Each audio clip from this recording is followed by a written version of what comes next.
Okay, call the meeting to order, 5:30 and 30 seconds. All right, any adjustments to the agenda? I just want to make sure that we talk about the Abrahms request for abatement. Yeah. So I know what I need to do for that, so we can come back to that. Yep.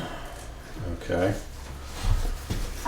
Motion to approve the minutes, I move to approve the minutes, December 12th, 2016. December Oh, can I 14th. put the 14th? Wait, 14th? I didn't have my glasses on. Which day was it? That was us, that's right, that's us. Was the 14th, right? Yeah. Did I say 16? You No, said you 12. said 12. Oh, okay. See, I didn't have my Close. glasses on. We're honing in on it. Last Wednesday. Last Wednesday. All right, I'll second that. It's been moved and seconded to approve the minutes of Wednesday, December 14th. If there's no further discussion, then all in favor? Aye. Okay, that looks like it brings Mr. Mrowicki up. Thank you. Thank you. I appreciate the chance, as always, to come and talk and really listen more to hear what you're hearing and see what I'm hearing, and if it works together. I'm thankful to the voters for once again sending me to do their bidding in Montpelier, and I think we're all holding our breath, though, as to what will be coming out of Washington now. There was a time we could pretty much count on working together. We needed help. The sense right now is all bets are off.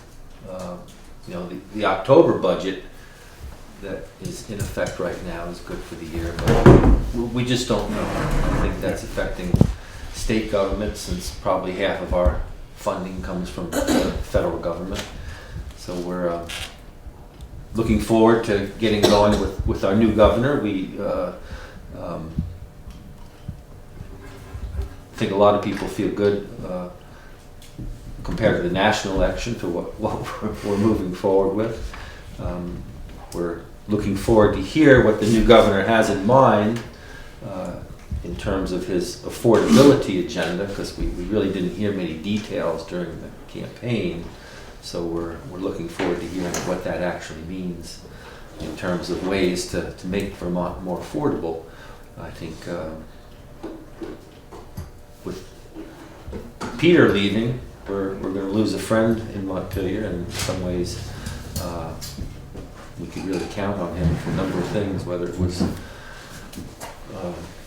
the economic development that he helped promote through energy efficiency and renewable energies, to the downtown here in Brattleboro, all across the state, really. It's always nice to know that you have somebody that you can turn to when you need to. Looking ahead, a few of the issues that we've talked about already, that I think housing is something that touches so many different parts of our landscape right now, that we're going to look at that and see how we can increase, especially workforce housing. A lot of people all over the state feel like the closer they are to work, the less they can afford what they need. And our local land trusts have really been the only way we've been able to get housing. And what we're finding, it's now really an economic barrier to our growth. We're in this unusual state that we're really close to full employment.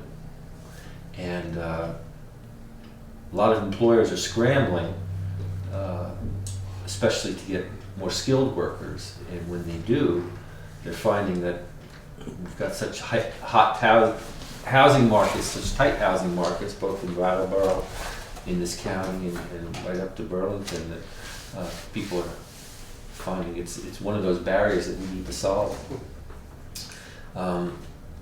Healthcare is another cost driver that we want to look at. Peter has put in place now this all-payer system that I wish I could tell you more about, but the idea is to move away from fee-for-service and look more at outcomes similar to what HMOs were doing, although we keep hearing this is not an HMO. And the first few years we had HMOs that they pretty much did what they said they were going to. And as the years wore on, kind of moved away from Prices. and prices did go Yeah. up, so we'll be Yeah. watching how that goes as well. One of the things that I've been hearing from some constituents, and I don't know if you have yet either, is the idea to make Putney a sanctuary town, to make Vermont a sanctuary state. And what I've been telling people is Governor Shumlin has actually started that process going back a year now. We had a case right here in Putney of one of our residents who went to get his driving permit as an immigrant and was turned over to Immigration and Naturalization at the DMV. The word has gone out. It was a case that went on. He won the case, and part of that settlement was to instruct the DMV and other state workers that it's not their job to call INS and turn people in. The other thing that some people are not aware of is that same edict has gone out to our state police, and our state police have been instructed not to profile people, not to look beyond what's obvious in a situation. So again, I don't know what it entails really to be a sanctuary city or a sanctuary state, but those are parts of the things that we want to be welcoming to people. Someone once said that we probably will have some Syrian refugees coming in, and we're hoping that part of that is the next Steve Jobs coming in, because Steve Jobs was a Syrian refugee. Is that right? Yeah. I'm kidding. Yeah. So it's interesting he was adopted. Huh. Yeah. So before we exclude people, let's make sure we're not sending the next Steve Jobs out the door. Interested to hear what's on your plate. I know you've got Bob here around recycling and waste, and anything else that you think I can bring to Montpelier on your behalf. I'm glad to do it. Well, that would be one of the issues. Yeah. Obviously, it's an issue that everybody's looking at and working on, but it's Well, I think it's an issue we thought we had a regional Simple. solution, Yeah, and that kind of fell apart. yeah. And be interesting to see if we can still have somewhat of a regional solution to this. Mm. I think the idea that towns going out on their own might not be as helpful as coming together, but certainly it is something I can bring to Montpelier and say, towns need some help on this. Yeah, I mean, that one and the sheriff's, Yeah. Yeah. law enforcement is, I mean, I think we're working our way through what's available and what we have, and that it'll work fine, but it would be nice if there was, I have to say that it seems to me that the funding mechanism for sheriff's departments just doesn't quite do what it's supposed to, and I don't, my understanding is that hasn't been addressed in quite a while at a statutory level, and maybe it needs to be revisited. I don't know, because I know we're not alone. Well, we've run into that in the courthouse. Yeah, exactly. Everybody. And I know there have been situations already where there's been a problem there. Yeah. The police had to be called in the situation I know of, and none of the people there knew how to call the police. Mm. So somebody had to text somebody at the DCF office to say, could you please call the police for us? Yeah. Sounds problematic. But Yeah. And that ties into a bigger problem though too, which is the opioid problem. Yeah. I mean, we have been relatively unscathed here in Putney, but we have had our incidences between property crime and some of the stuff going on Hilo Biddy Road. Yeah. Other towns have been hit a lot harder, and it's not getting better right now. No, and I think, you know, I would agree with you, we've been relatively lucky, but I by no means think it's a non-issue here. Yeah. It just happens that it's been flying mostly below the radar for us. And I think would be, I'm not disagreeing with you, I think it would be unrealistic to think that we don't have, you know, certainly some areas have a bigger issue, but it's definitely a real issue for us. And we're ahead of the curve a lot of places in terms of getting people into treatment, but there's still big holes in the system, and that needs to be taken care of. And that's one of the concerns, is that we were, for a while, whether it was the sheriff's department, towns, there was money coming out of Washington to address some of this. Right. And some of our concerns are, is that money going to dry Dry up? up, yeah. Yeah. So we'll certainly keep our eye on that. No, and I would think that, you know, the other issue that you guys are presumably going to be wading through to a certain extent is Act 46, and what the fallout from that is going to be, because it's clear, you know, from our own results here that it's at a minimum controversial and complicated on a number of different levels. And, you know, I mean, I think that this union has been handling it for the most part reasonably well, but that it's going to continue to, issues are going to continue to crop up as a result. So. And it's happening around the state. Yeah. Really, the low-hanging fruit has been picked. Yeah, exactly.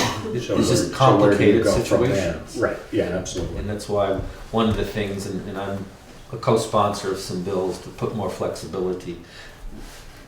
I should backtrack. We thought we did in the law, and there's a bill that's going to be proposed by Representative Ansel, who's the chair of the House Ways and Means Committee, who's a supporter right along the line, but says, like many others, we don't feel that the department has been implementing the bill the way we intended to do it. Right. We felt there was more flexibility in it, so if we have to go back and put it in statute, we will, and also push back the deadlines. It crunches things to think we have to do it by year. All steps. And the best work doesn't happen, or the best process doesn't happen, so we'd like to give some more breathing room for that too. Yeah.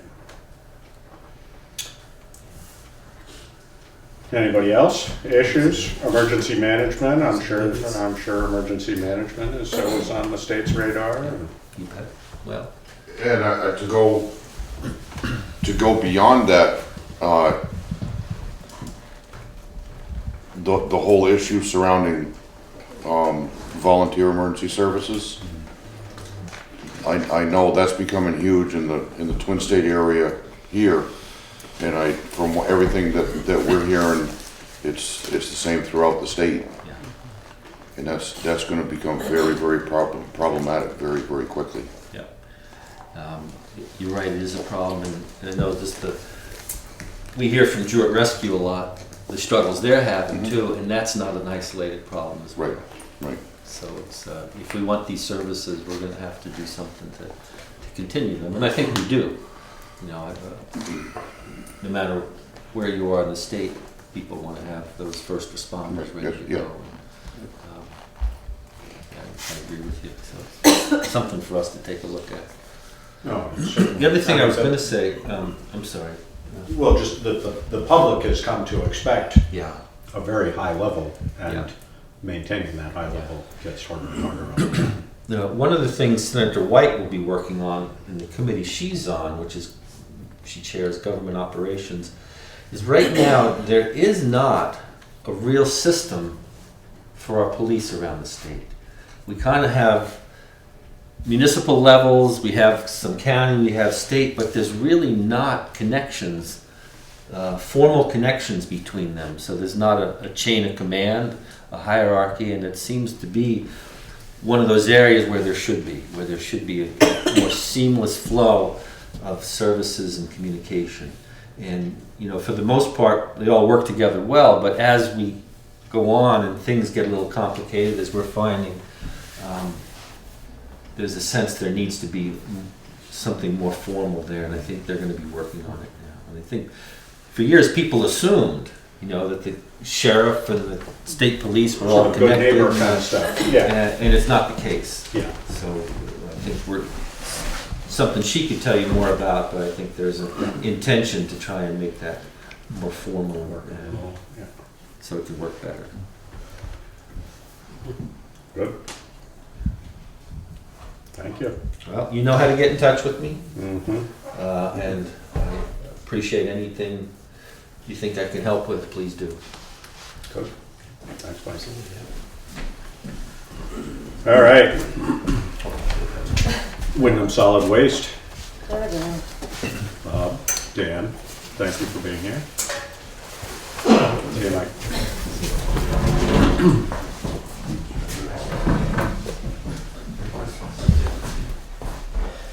Hi, Dan.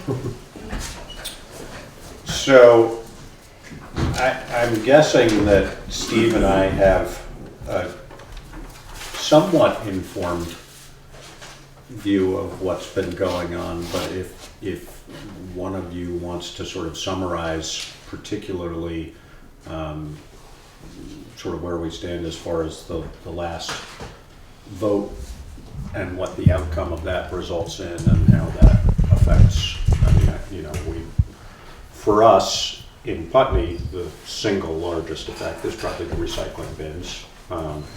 But also questions as to, I've certainly had people saying, well, is WSWMD going to disappear altogether? What are we going to do with our trash? How's this going to work out? And I'm not expecting you to, unless you're ready to, Bob, to really put out. I'm going to defer to Dan to recap the votes because he was an integral part of the decision making. Well, the vote was 13 votes for closing the MRF versus 10 for leaving it open. There was one town absent, and that was Marlborough. It was, I don't know what more to say than that. It was, I think this has been something that's been building for a while. I think for many of us it was a question of when it was going to happen. Yeah. Because it was between Brattleboro's 6 votes and a few of the other towns that I think we all recognized were for closing the MRF. It was a matter of, if it wasn't going to be this year, it would have been next year probably. Yeah. So that's just the way it is. I mean, I think the arguments for leaving it open, I think were pretty strong. But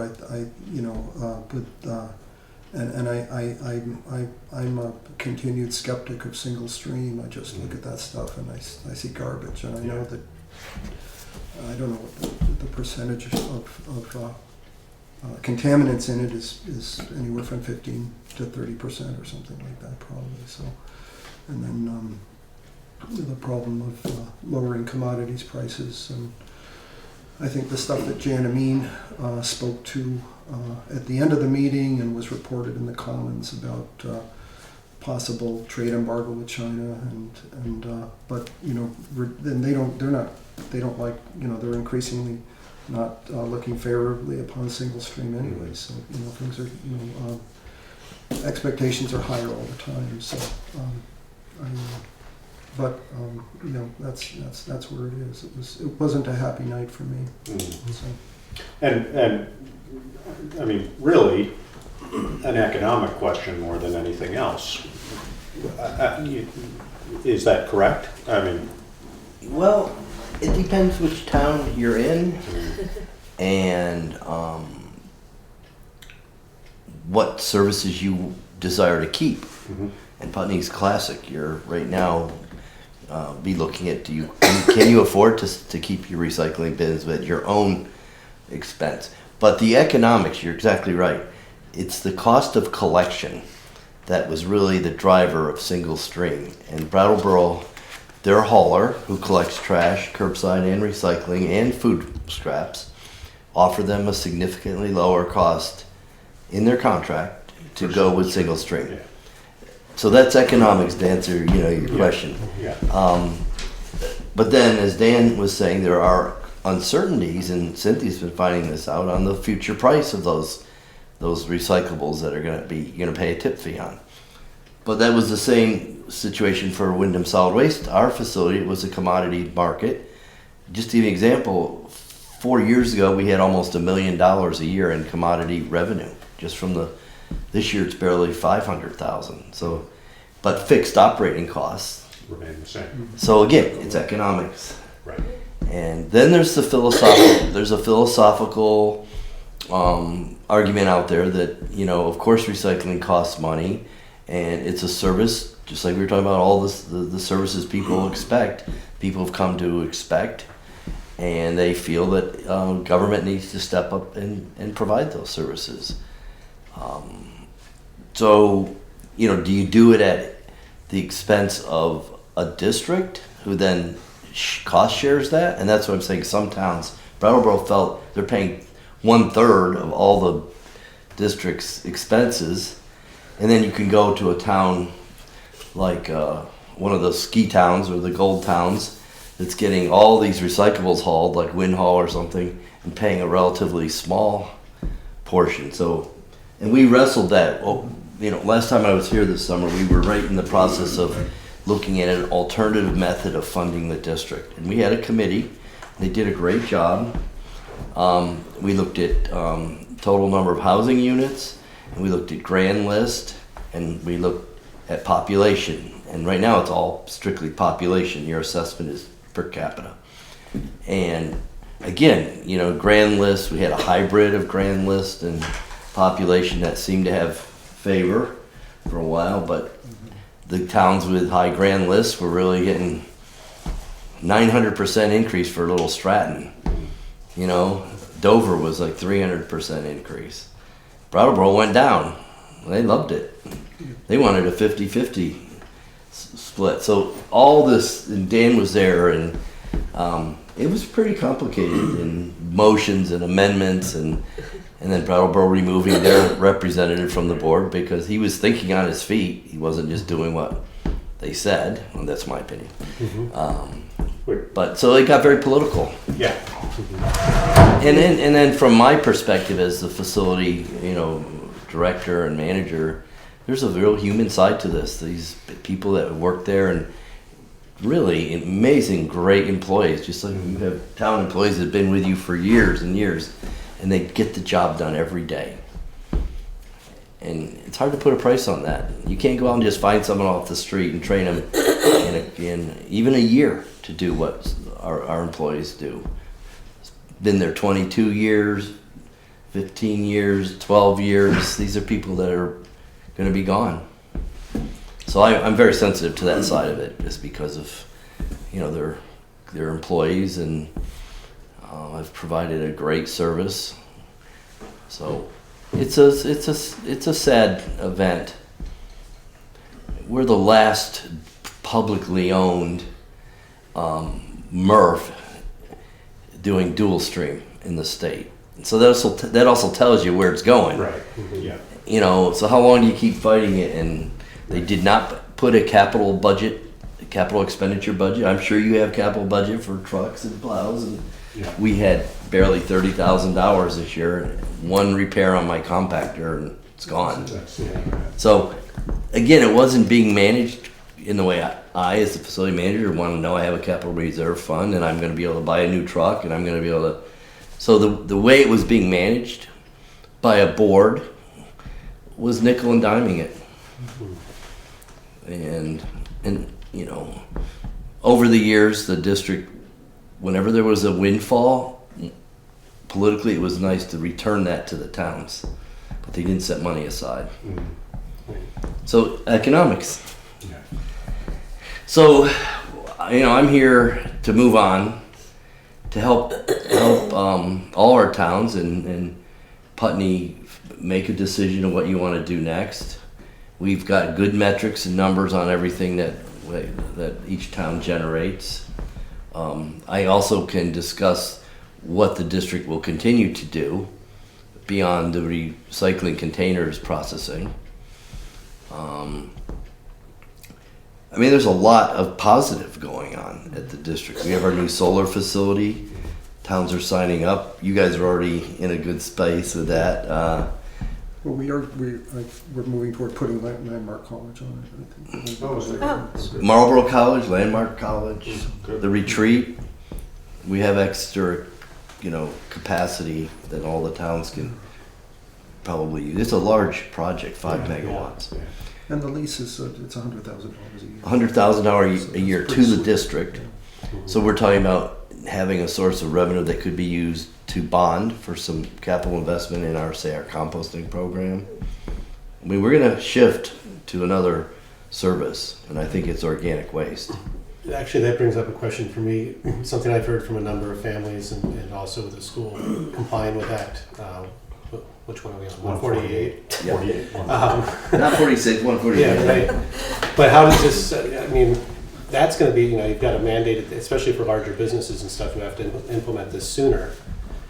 How is that taken into account with the state that, all of a sudden, something that we're supposed to comply with by 2017? Well, there's no funding for it, just Right. as our Yeah. representative was talking about, and we don't know the who will be on which committees yet.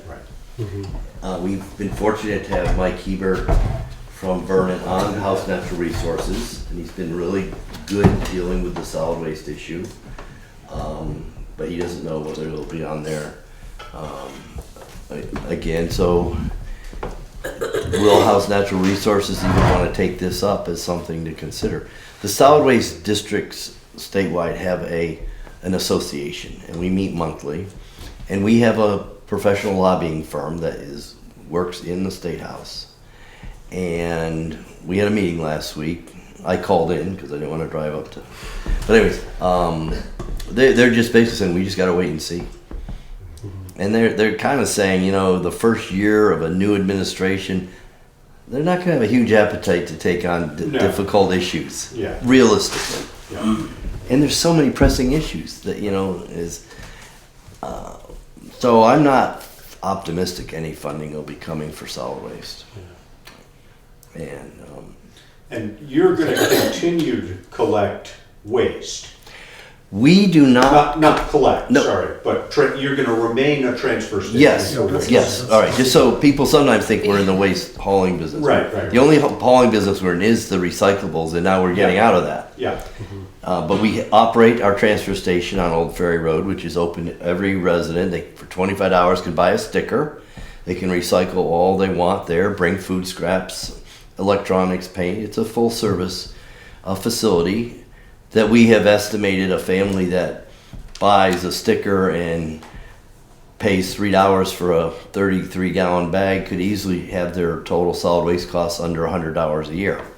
And so you will continue to collect recycling at. Yes, it'll be Your dropped off, transfer. but we'll pay, just like you guys are going Somebody to pay to haul someone it. to Yeah. come get it and haul it. Yeah. So that's going to continue. And then all of the education mandates that we have from the state to work with schools and businesses will continue. That's Kirsten? Kristen. Kristen? I have a niece, Kirsten. I always say Kristen. Same Kirsten, here. yeah.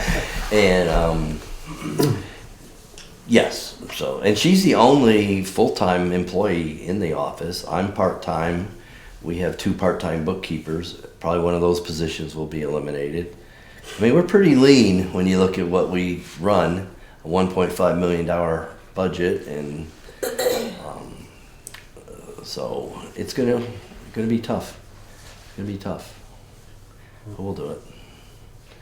So I guess as far as the budget is concerned, because that's where we're at right now, it's trying to make a decision on what we're gonna do with the budget. Is obviously the option is, well, we'll continue to pay the district for the assessment, which I can't remember the dollar amount that I think it's about 24,000. 24,000, I think, yeah. And that will go on, that will stay the same regardless of. Right, so that number, the lower number that I got Yes. for an assessment, I put that into our budget. So when you look at the Although jump that number will probably be reduced further the following years because there's a closing cost for our facility of almost Right. 100,000. So 24 is for the next fiscal year, and then you're saying after that it may. No, that's this fiscal year includes the closure cost. Well, I think we're saying the same thing. Yeah. Yeah, The yeah. budget that you've presented for this year is for our next fiscal year. Yeah, we're same fiscal year. Yeah. Sorry about that, yeah. But my point was the following fiscal year, I expect it to go down. Right. And when are you closing the MRF? You have a specific? Yes, we date? and Brattleboro informed me yesterday, I met with the town manager, they won't start the single stream until July 1st. Okay. So basically that keeps everyone's fiscal year budgets the same. Yeah, that's what. And that gives us time. So we'll be coming out to Putney and taking your boxes on Until- the last few days of June. Now our facility will be overflowing when we clean out all of Windham County. And so the closure cost includes 30 days of operating. And it also includes a 1-month retention bonus for the employees that stay to the end. Yeah. And Dan supported that. Thank you, Dan. I felt it's going to be difficult to hang on to, a sinking ship, frankly. So I think it's generous. Yeah. And then we will clean and mothball the equipment. The other thing the board decided is there was a push to sell everything off. Yeah. And they're saying, maybe not so fast. Yeah. Let's see how this shakes out. Couple of years, yeah. At least a year. Yeah. Which I also think may help you. We haven't talked about this, but I think the board will recommend that we provide the towns with the recycling containers. Since if we don't sell them, we might as well have them used, and the district owns them. Yeah. So that should save you the monthly rental fee If we choose if to. you choose to go. Yeah. Oh, that's with good. it.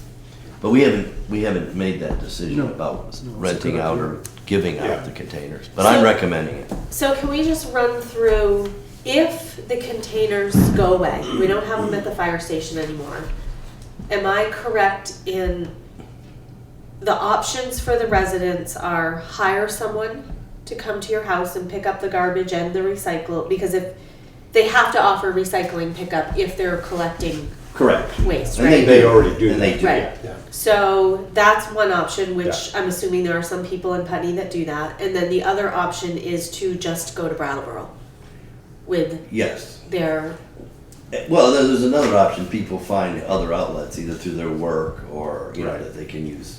yeah, well, I don't want to advertise that as the. No, but I'm just saying that's out there. No, I know, but I'm just saying, what are The the, town's what are option, the, yes. what are it's the easy. options that are probably the, Well, there's always the illegal dumping option. Which I'm not saying. But yeah. anyways, yeah. So those are the two options. There's the third, and not the one that we probably go for, would be that the town would Municipal waste. municipal. Oh, Yeah. yes, you're right, yeah. And there's a variation on that. You could build your own transfer station. You mean like By July National Center? 1st, I don't think we can do that. You actually could. You actually could. You actually could. Oh, okay. But I'd say that is an option, that you would put in a compactor and you'd put a fence around it. You may be considering putting a fence around your recycling containers if you continue that. Right, all right, so So, there's 4 options that we just put out there, yes. right? I mean, you know what the transfer stations are like, whether you go to Jamaica or Wilmington or Whitingham or Reedsboro or Wardsboro, and they have an attendant. They're open certain hours, and Mostly a couple days a week. yeah, and people buy a sticker if they're a resident, and then they recycle, Yeah. and they can get rid of their construction debris, the contractors, and just like our transfer station. I mean, I guess when I said we couldn't So- have this done by July 1st, we have to have a budget put together by January, the second week in January. So- It's not the way to do it either. So when I You said don't we wanna can't- run- Have a transfer station? Yeah, Well, the expenses must be they can pretty be. significant. Yeah. I mean, you got to bring 3-phase power to the site. You got to, It's like the highway department has everything. There's 3-phase right there, there's landing area. You don't want a transfer They're station. not 3-phase power, Yeah, but it's up very close. but it could be. Yeah. But I mean, Not far away. I'm just, that's an example. It takes some planning to do this right. Right. And then budgeting. I'm just trying to figure out what we're Right. going to do for the next year. And to me, personally, I don't think a transfer station should be one of the options we're talking That about we're in trying 4 to set up. weeks' Yeah, time. for the highway there. Is I that, would say if you had is that safe to say? a solid waste committee in the town, they could look at all these options over the next year. Right, but, yeah. But Yeah. I mean, that is, well, what are we gonna do? Yeah. So, but anyways, I think you're right. The But we options don't are have that hire right now. hire a, your own hauler or bring it down to Windham Solid Waste. Right, those are the two options that are, to me, are like Realistic. the realistic ones Yeah. for the budget for Yeah. this next. Not saying that we can't explore it further after that, but Which leaves us essentially paying our assessment, and otherwise things are Yeah. unchanged. People are just on their own. And as I've said, this is all a cost shift. The Yeah. costs aren't going away. yeah, In fact, they may be increasing. Right. significantly. Pretty much guaranteed? Yes. Yeah. No, and one thing that I've said, I mean, we have very successful recycling in Putney, but we also, I can't tell you the number of times that I'm in there and there's Massachusetts plates and New Hampshire plates, and, I think it's partly because it's easily accessible, but also because we have high turnover, because you guys service us well, et cetera. And people stop from all over. And if we were to do our own thing and we were paying by volume, You're subsidizing. we'd have to put a stop to that, Well, it's interesting, Josh, because today I did an analysis. I had never done this of which towns have the most tonnage Uh-huh. from their transfer and also the drop-off sites. And Brattleboro's Fairground Road is the top tonnage Yeah. with about almost 465 tons. But you're 335 tons. You're right behind that. That's just recycling. Yeah, it's amazing. And then the next one after that is 100 tons less. That's Wilmington's tennis court site, which is in town, used by a lot of businesses. And then they drop down. But you guys have always been the big recycler. Well, I also did a per capita, per pounds per person, and you guys are the second largest, 248 pounds per person. Winhall was the highest, but that's skewed because their 750 population goes to 20,000. Right, exactly. And so, they got 324. But your population doesn't increase, and you're 248 tons. And I think some of that is exactly what I It was is. just saying, is that you The have. Right, so- location Yeah. is, So, but Putney's always been a leader in recycling. Not just in recycling, but. Well, I'm here for the solid waste, No, I think, and then Cynthia and Dan have these numbers, but we're looking at your 335. It's actually 335 tons. I was gonna say, I was using 311. Yeah, well, that's because we diverted some materials Oh, that okay. didn't come to our plant, and they weren't in my numbers. that I gave Okay, you. But because it's the only numbers I'm it's only, 30. Yeah, tons, 33 tons more, but so 335 tons. yeah. I'm And- getting an estimate, I got an estimate from 2 different haulers, and we're looking around with what I can only base on the numbers of Right. what we've had happening, it's around $61,000 a year. That's with, if things continue. And that Yeah. presumably would switch to single stream, is that right? One Yeah. of the haulers is single stream, the other one was not. Which one is it? Triple T is single stream and Good Enough was not. I called Casella and I called, who was the other one? I called Ruggiero. But Casella, I didn't even know if they would come down this way. For a contract of size. And they're not prepared to give me any figures right now. They said after the first of the year. So, but I'm assuming it's gonna be they're probably all gonna be pretty close. The tonnage, the tipping fee they gave me for the ton, it was $55. And the dual stream also was. No, the cardboard there wasn't.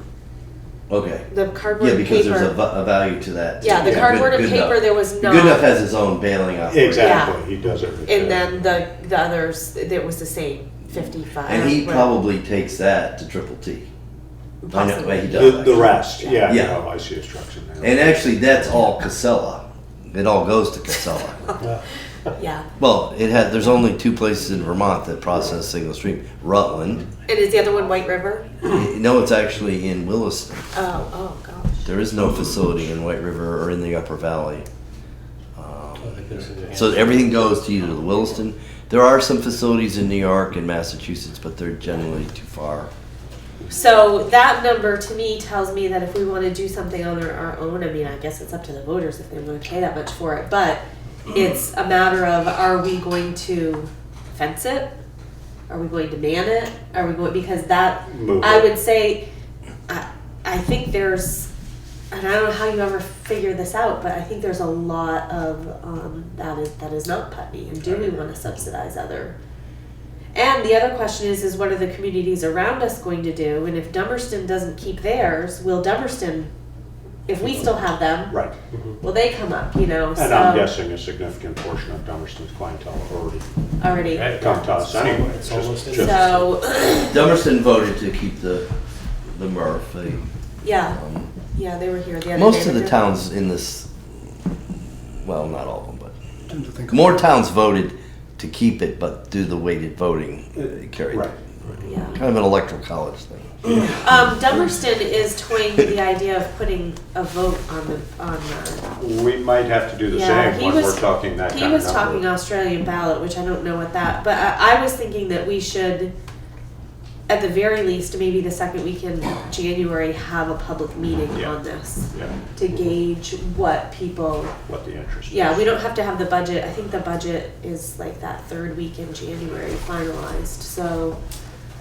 I just want to share, I think it was 2 years ago, I was asked by Kristen Benoit to do, well, she asked all the supervisors to do surveys, informal surveys and I was the only one who carried through on that. He's the only one of all that actually went and stood out there on Saturdays. And Yeah, but it was, I think I got, I think I interviewed over 40 people, and it was unanimous for keeping the bins. Yeah. But the caveat there, the thing I want to say is that, but you know, on that survey there were no, it didn't bring in or ask people to think about, ask the interviewees to think about possibilities, and it didn't bring in factors of cost or anything like Yeah. that. It was simply, do Yes you or want the no? bins or don't Yeah. you? And they all said we want the bins. Yeah. So, but this is going to be, you know, now we've got to go to them with what the costs are going to be, Right. and that's going to be a, you know, a different approach. And do you have any sense, Dan, not strictly anecdotal, were those almost all Putney residents? Almost all, yeah, not Almost all. everybody, but Yeah. But I think that things have changed. At that well, I don't know if it's just because of the change in the law, but the first 3 years I was here, I never had a complaint about that recycling center as far as garbage or a problem with it or it being had to have you guys come up because it's overflowing or whatever until after the change in the law. you're exactly right. Yeah. It So was the pay, so I wonder pay by what the bag difference. Right. forced Yeah. people Suddenly to people recycle stop. more. Yeah, Yeah. yeah.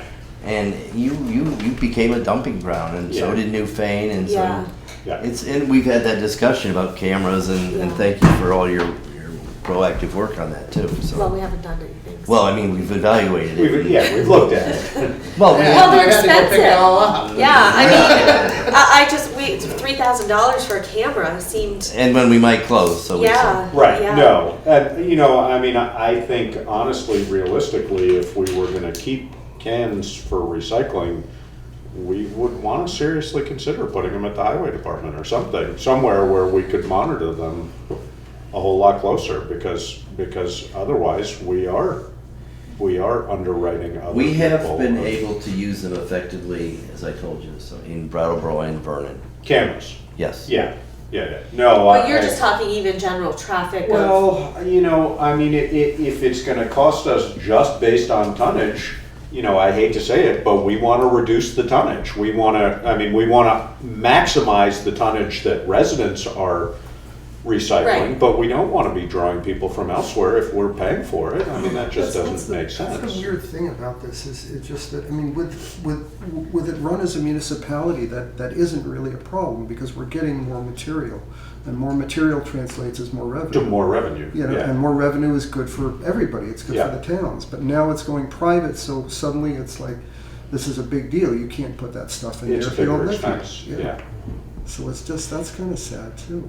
No, and I mean, I think it's a very real problem that if we got rid of the bins, that trash is gonna end, as Brian pointed out, you know, a lot of it's gonna end up on the side of the road. Yeah. I mean, you know. Actually, that doesn't really happen. Is that right? Yeah, that's what we've learned in studies. It's somewhat of a worry, and there are places, but around this part of the country, Not so people much. aren't as apt to do that. That's good to know. Yeah. I would think you would find, it would be interesting to me to find out how many people in Putney already hire somebody to come to their, and I don't know how you find that out. I We've don't- kind of ended up estimating when we talk to towns, maybe half the people. Yeah. We don't know. I mean, I'm just thinking about myself. If that's what I would, but it's expensive. I'm not saying, It's but expensive. I mean, we expensive, would but- like to promote the use of our facility because it is a profit center, Mhm. and will help reduce the town's assessments Right. because we charge more The per more ton it's than. used, right. Yeah.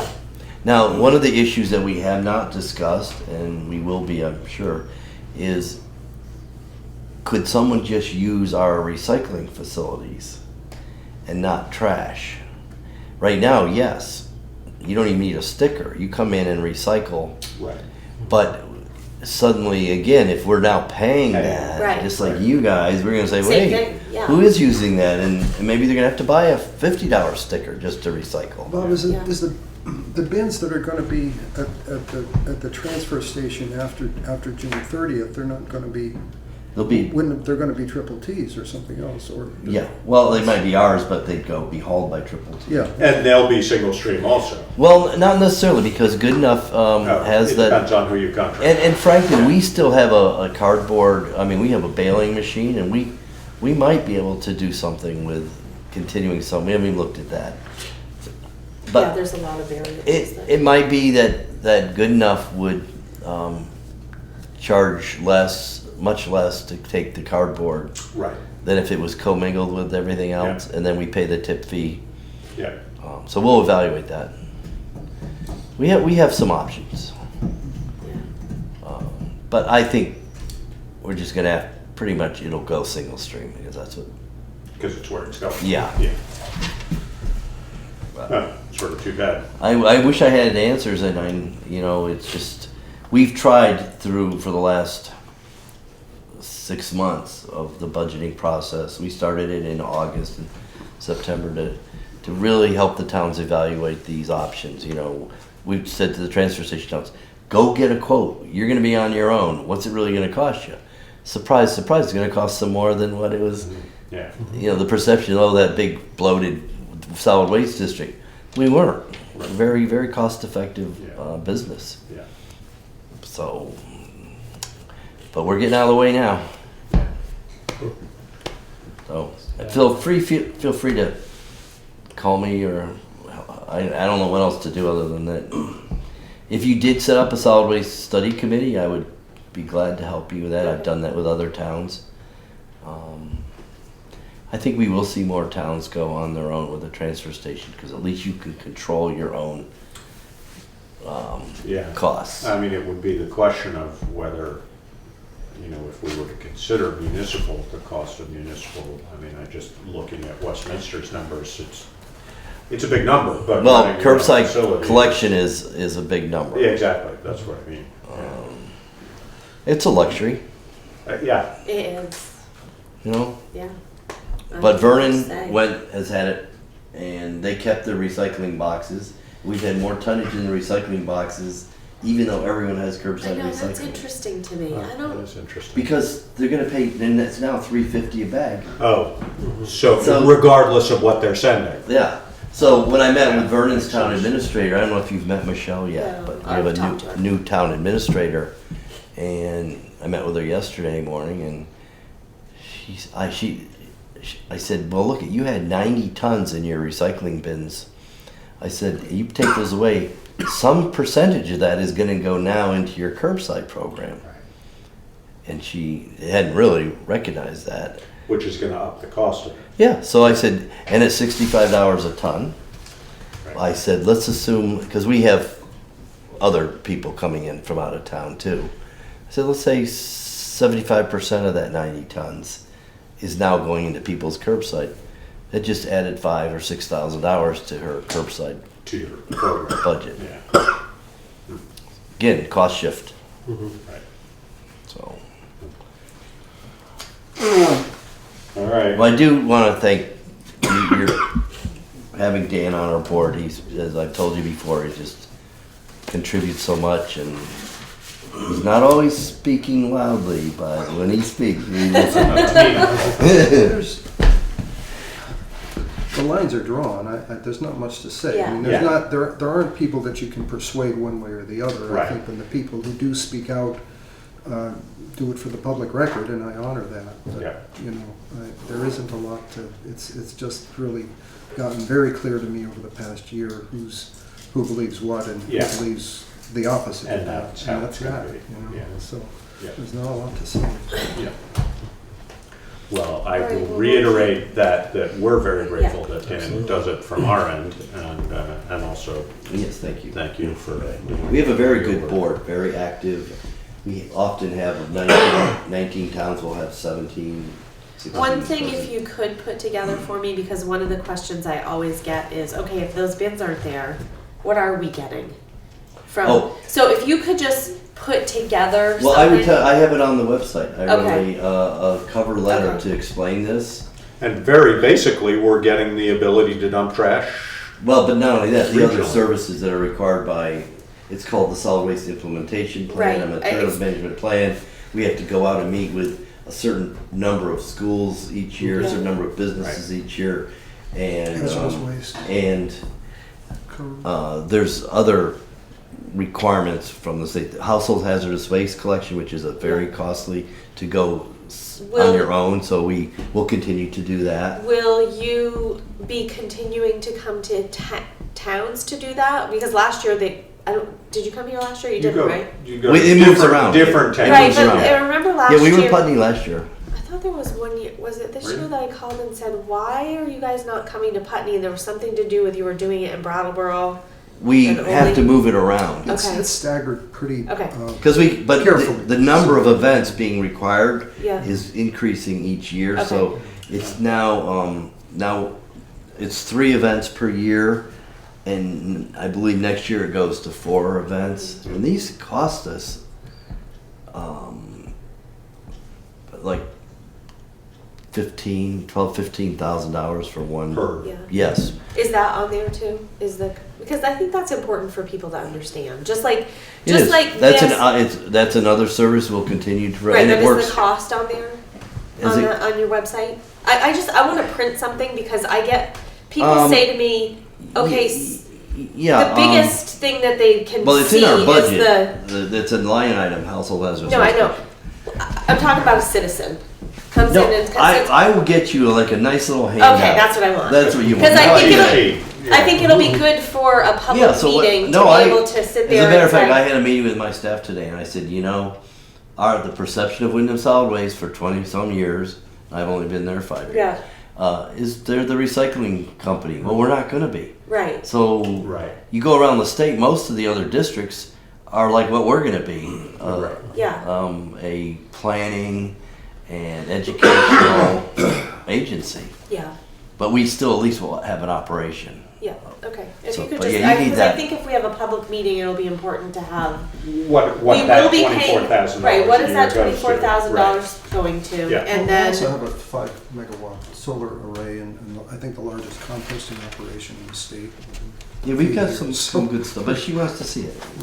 it's not me. No, I mean, you need to. I mean, But I'm agreeing. We need to get yeah. that message out there. You Yeah. do, because coming from Westminster and listening to this talk about garbage for you know how long Westminster's been Oh, fighting yes. about that. And they're not done. And here, and the biggest visual thing that people see are those recycling containers. That's what the money is for, and that's not what you guys have always said, but nobody You're right. who isn't in it knows what a SWIP is. Of course. And they don't know that this 100-page document, there's requirements by a municipality that we just don't even think about Mhm. because we're part of the district. And if we can quantify that and, we And it can explain happens it to quietly, people. you know, by going Yeah. and meeting with, you know, the co-op and then, Right, I mean, people that, like, Steve, he knows because he works at the school and he sees Mm-hmm. some training going on or whatever is going on. But if you're not in the school, Right. you don't see that.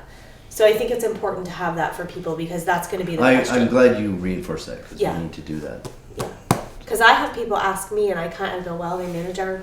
But, you know, Solid waste plan and I also say to a town, and this happens, and towns do this, they say, "Well, what do we get out of it? Let's really take a look at it." Yeah, And Dan's seen over the years a number of, Jamaica did it, Windham did it, Whitingham did it, and they basically all conclude, no, we don't want to do that on our own. right. So it's a healthy thing to do. Yeah, Yeah. There's a sense in which, you know, we'd be, if Putney were to withdraw or something like that, we'd still need to be going back to Windham Solid Waste for all of these Something, things. And it would yeah. cost us more Yeah. money Yeah. in the long run. Right. So I it's really want stupid. to lay it out there. An explanation. I'm not asking because I Yeah. think we should withdraw from the I got it. district. I got it. Okay, No, I'm I- asking because I But just need to I explain would it to respect people. that, and I welcome the opportunity to Yeah, show, okay. show a town. You know, I've come to see the value in the district. All the detailed review we've done in the last 2 years has really convinced Clarified. that, Yeah. yeah, we do a good job. I mean, we've done a better job in the last few years, so we've made improvements. But when things were great, there was a lot of slop there, you know, and so now things aren't great, and so we've tightened the belt. All right, thank you. Good. Thank you very much. And Scott missed it, but he can watch it on TV. Oh, yeah. Reruns. Yeah. All right. All right, Have a see good ya. night. We can probably skip to the budget stuff if you Yeah, guys want. that's fine. They can fight over who wants to go first. Where do you use the tractor? What other says it? I do the all one and then I pick an average. Yeah. Oh, no, she can't. Oh, jeez, call me in the act. Thanks a lot. Thanks, Dan. Have a good night. Thanks. All right, so we will move to budget stuff in the interest of, I know you guys are wanting to stay You guys for can as fight much of over who this as goes possible, first. But, I have highway listed first. Highways listed first? You went first last year. All right, good. all right, so highway department. Okay. So in the packet, there is a summary of the highway department budget, and the budget is attached to it.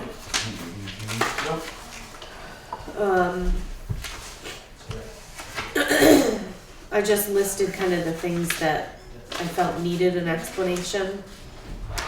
Did you find it? No. I Hand me think Josh. you have Oh, he's got his. two maybe.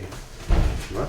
I think you have, I know, that's Scott's. no, Scott's That's not, I Scott's didn't one. put I any know, I out for meant Scott's. Scott's. Oh, sorry. Okay. Oh, okay. Here it is. Oh, so all of this is yours, I guess, and all of this is mine. Okay. I just assumed there was another file there. No, I didn't put one out, 'cause I knew it was- All right. Highway budget summary. So on the revenue side, I just wanted to point out a couple of things. Well, the biggest one is that we don't have any plans to use any surplus from the highway department because the surplus is pretty well eaten up by some different things, and you can see the summary of it. The Hickory Ridge project went over by about 25,000, so that's going to eat up quite a bit of it. On whose end? Well, we knew when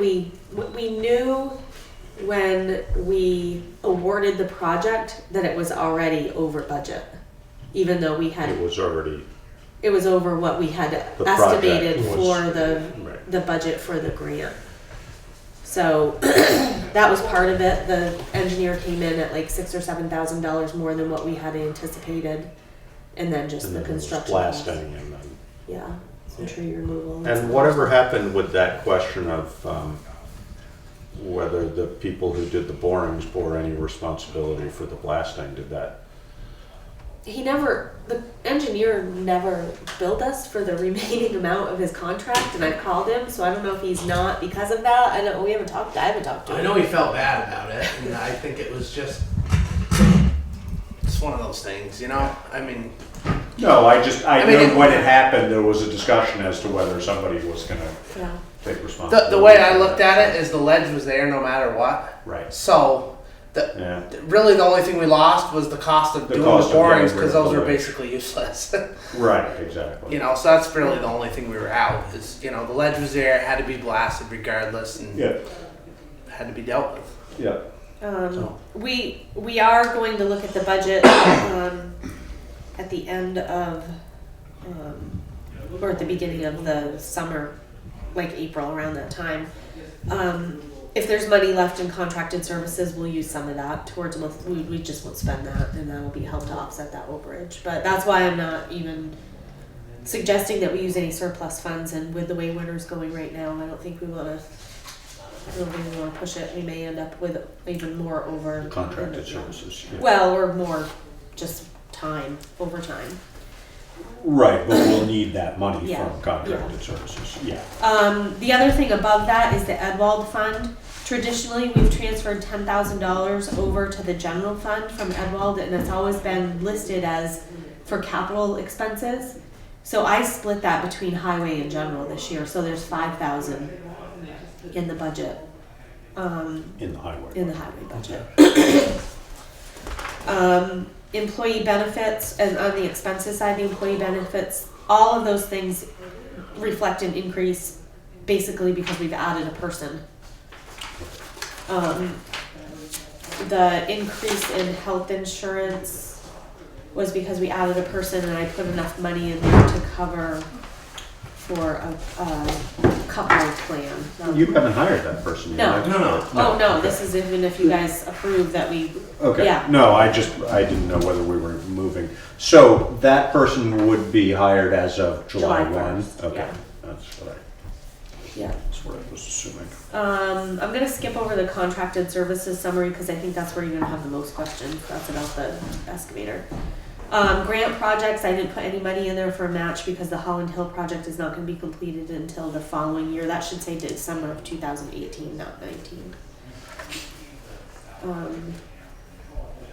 The direct capital expenses, that money, I think I had 25,000 in there. We dropped it down to 20.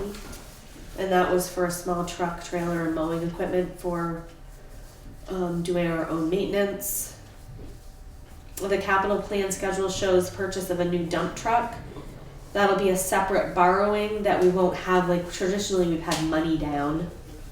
And that's been part of that capital, Right. direct capital expense. We'll just ask for a borrowing over the next 5 years, and I've pushed the payments out over those next 5 years. So that 175 reflects essentially total. the total cost Yeah. of the dump truck. Brian's thinking it's gonna come in less, Little but we'll less, do up to yeah. 175,000. Isn't that amazing for a dump truck? And then the debt payments, there's an increase there because the sidewalk payment our match for the sidewalk project Yeah. will start to be repaid. I'm gonna borrow that money in January. Not for our existing sidewalk. No, this is for the yeah. For the new. I've Yeah. been putting off borrowing because we haven't done anything. Right. So, Yeah. but we know we're gonna start construction for at least the phase 2. So that borrowing needs to be done. Okay, so back to so I guess the two big questions for tonight. This budget is pretty much complete. I don't expect any changes unless you guys make some decisions on should we hire this 6th person, yes or no, is the question. And then the other question has to do with the purchase of the excavator. So I think I explained this to you before. Now, you're talking purchase, but technically we would be leasing. It's called a is that lease, correct? but it ends Right. up being No, our I equipment know, at I 10, understand that, just- right? Yeah. Yeah. So in the contracted services line, we changed it from 10,000 for both, well, it says winter, but it was culverts, and general summer. So there was a total of 20,000 in the budget for contracted services. We've reduced that to 3,500 for general summer because we want to at least leave some in there in case we need to hire somebody. And then a new line item to do this lease for 10 years for an excavator. And that payment, I think, was 17,000. Just shy of. Yeah. So So that's a big that question. wouldn't go to, I mean, that's a budget question, but it wouldn't be an article. No. What I was told by the league was that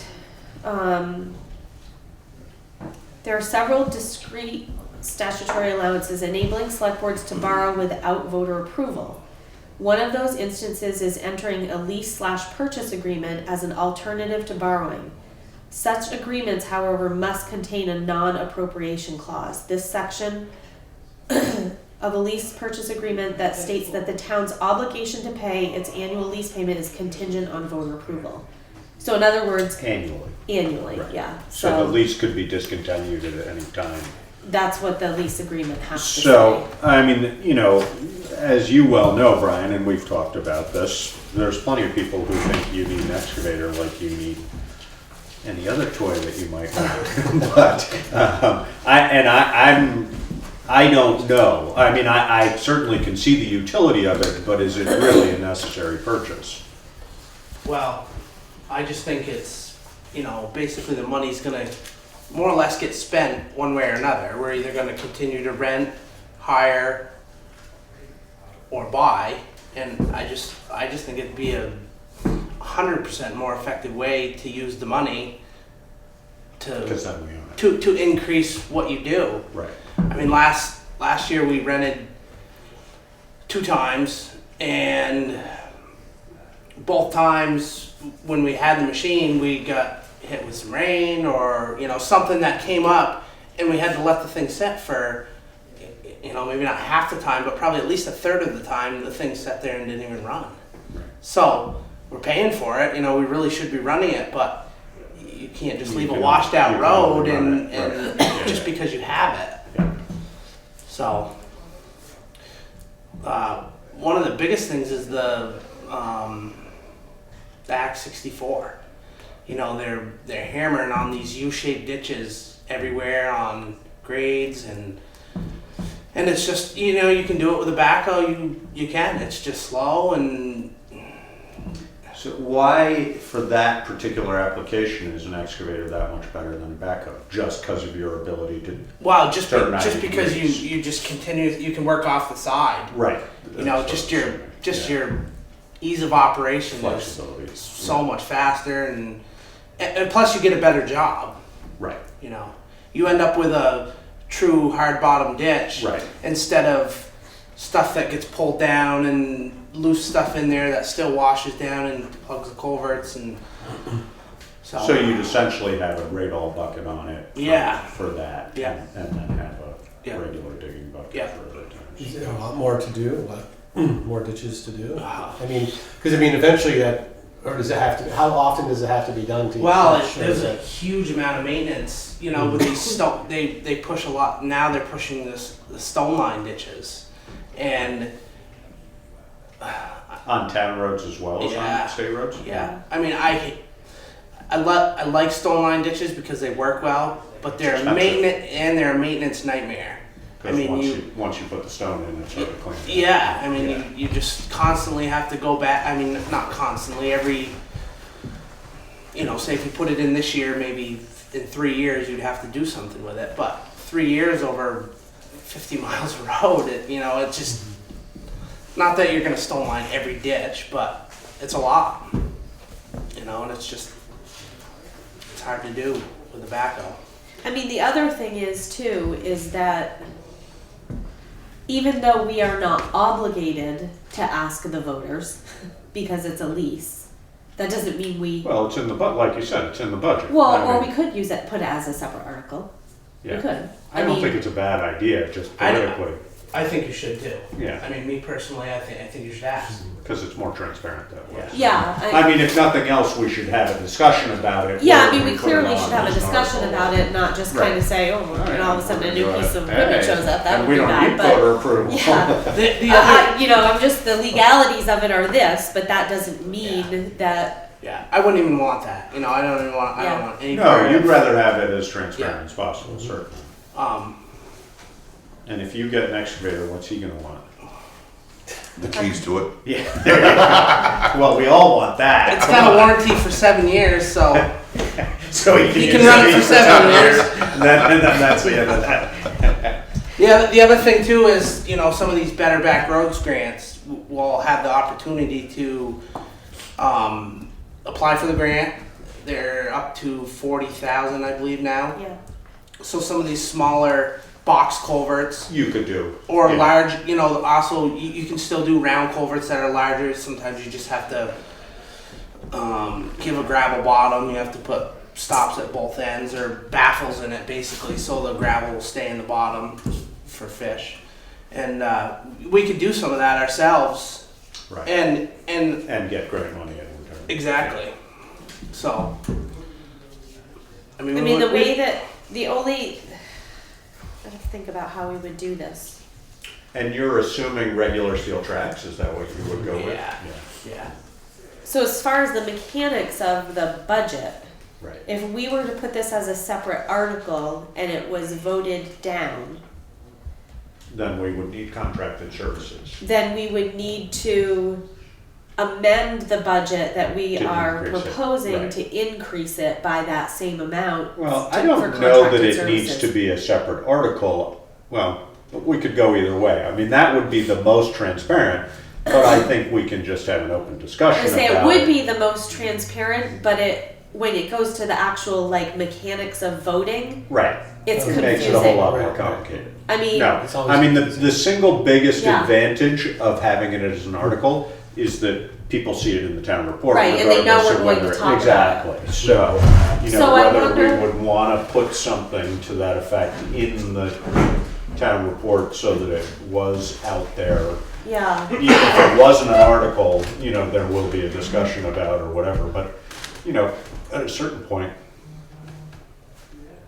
Yeah, I just you know either that. come to town meeting or don't, and Yeah, you know. I just I've know got when you get to no that judgment voting on it, of like it's a just budget reality. and the bottom line is in there, and then all of a sudden you start amending it to It gets increase complicated. it. People Yeah. are confused at what you're doing, and Wait, how did we get from Are here we to voting here yes without- on this or Right, Yeah. voting yes exactly. on this? Yeah, But we would have to be sure that all right, well, we Yeah, don't, so we we'll don't have need to- to figure that out right away, so we can look at the No, we don't. different ways of, I mean, if we think it's something we would like to budget for one way or the other, right now the way the budget is presented to you, the 17,000 is in the budget, just part of the highway just fund part of the budget. highway Yeah, budget. okay. So.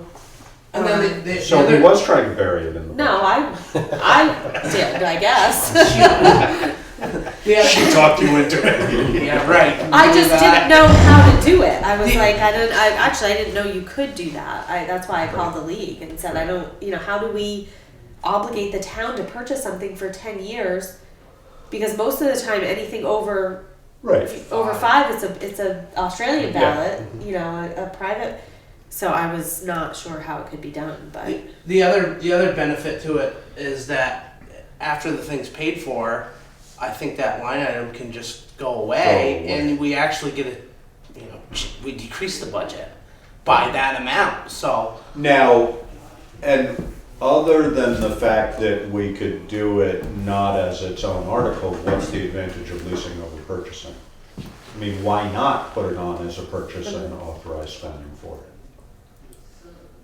I don't know. I think this is what they were offering when you called them. Yeah, it's This just- is what towns are doing. I mean, it might also be worth, well, that might be because some of them don't want to have to address this issue, but I think it the might be worth checking out whether there's a significant price difference. I mean, I'm guessing it won't be much. I think but the interest on it was 2%. fixed. Well, and Yeah. the only thing that I would That was straight through. the only thing I would be concerned about is we would need to have it over more than 5 years because of the way our capital budget Right. is, and that would be Australian. That would be a bond vote. Right. And then we wouldn't know at town meeting whether it's approved or not, and then all of a sudden we're with a budget that doesn't have What money doesn't for have contracted services. Right. We were trying to, that would be not good. All right, well, let's think about it a little bit, but, I mean, I don't think it's an unreasonable piece of equipment to consider having, it's just, we should just do a little more homework on what the best approach is. Yeah. Which means it would be, I don't know if there's any way of pulling out, let's say over the last 5 or 10 years, how much has been spent on contracting for an excavator use. Should But be then, pretty easy, I would think. yeah, but then also showing other things that you can use it for, Yeah. and maybe making an Right, estimate. 'Cause and that might break potential even. grant That- income, et You might be cetera. able to show that you were breaking Yeah. even, Yeah. plus getting the excavator. Yeah.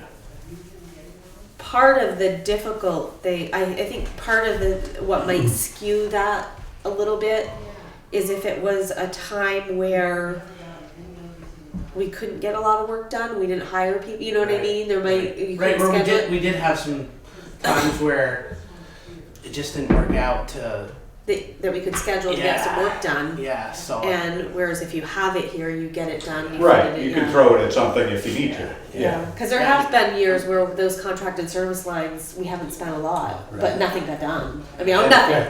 I mean, Some stuff Right. got done, but a lot. Yeah. You needed stuff. done. Typical highway department, right? Yeah. Yeah, There's no call for that. Sorry. sorry. That's not what I meant. Yeah. There's, And you know, I'm assuming you're talking sort of a middle-sized excavator. Yeah. Yeah. yeah. You know, I kind of last summer we tried 2 different sizes, just, you know, because. Why not? Yeah, and we pretty much found the size that we want and kind of what we want, and you know, it's gonna work. It's gonna be big enough where we can still get some stuff done, and because you're giving up your contracted services, you have to have something that's big enough where you can To do what you need to do what you need to do, And yet it can't be too big because then it becomes a traffic Cumbersome. control nightmare Yeah, yeah, yeah. and all that too. So, No, and of course, the reality is, well, I mean, there are gonna be occasions where you're gonna need a big excavator oh yeah. regardless, so. Which I think you that know, that that's 3,500 I think left us. some money for that. I think it worked out to about 3 or 4 days with With a big machine, with like a yeah, Derek's big size excavator right. or Yeah. you know, something like that. Okay, so what do we want me? What do I want to find out for the? I gotta get one of these budgets for you guys to say that's approved, so I can put it away. We wanna know the difference between a lease and a purchase. Okay. Just cost, Yeah. and then we just have to decide How we want to present it. Exactly. I mean, I think that, you know, I'm perfectly comfortable saying that, yes, we want to include this in our budget. That doesn't mean it's gonna get approved, but, you know, we can present it to the voters and, Yeah. but if it's gonna save us, you know, $25,000 over 10 years to purchase it as opposed to leasing it, which I'm guessing is not the case, but Yeah. it might be, you know, that we should know that, Yeah. so.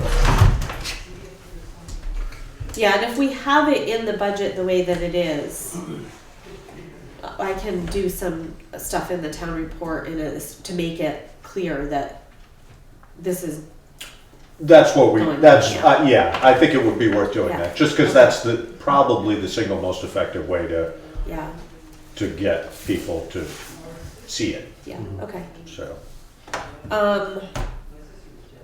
And as far as the new position, we're on board with me keeping that in there.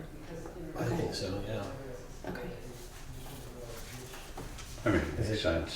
It's essentially going back to what we What it always was. had. Right, and exactly. We've basically been a man down Yeah, for 5 years. yeah.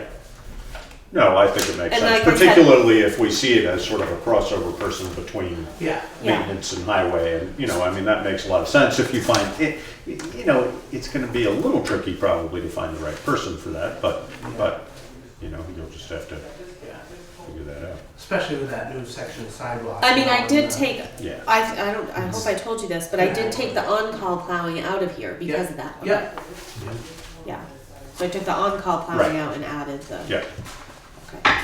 yeah, again, you know, put it in the budget and see whether people like it. Yeah. Yeah. There it is. Okay, so I think we're pretty well set on this budget. I mean, not everything else is pretty much level funded. So, he stayed for your part, so you're gonna stay for his part? Where is the on-call? Pressured me on I that. was kind of curiosity.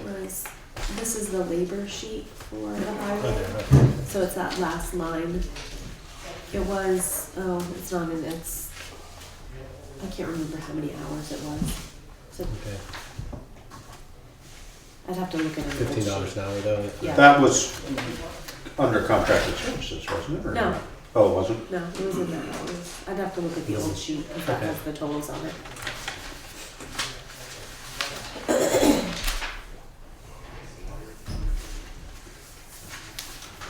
And the other thing that I just didn't feel like I could, I ended up adding 15,000 to the health insurance for highway, just because that's between a family plan and a single plan.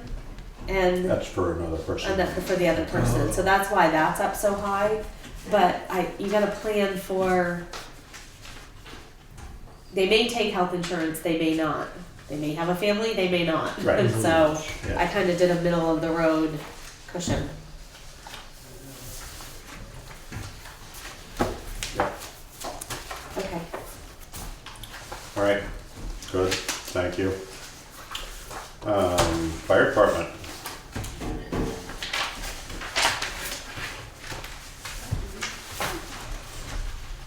Fire away. Okay. I did attach to their stuff all of your The paperwork and the narrative. narrative and everything, yep.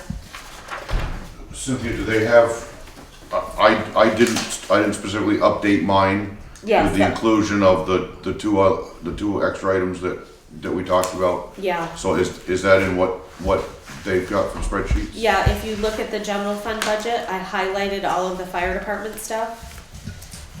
And, so I'll just go over those first. So in the building improvement line, which is line 230.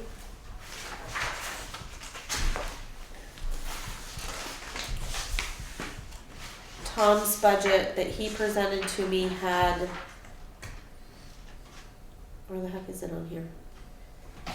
Improvement. Oh, he had 2,700, and I added another 5,500 to help pay for the.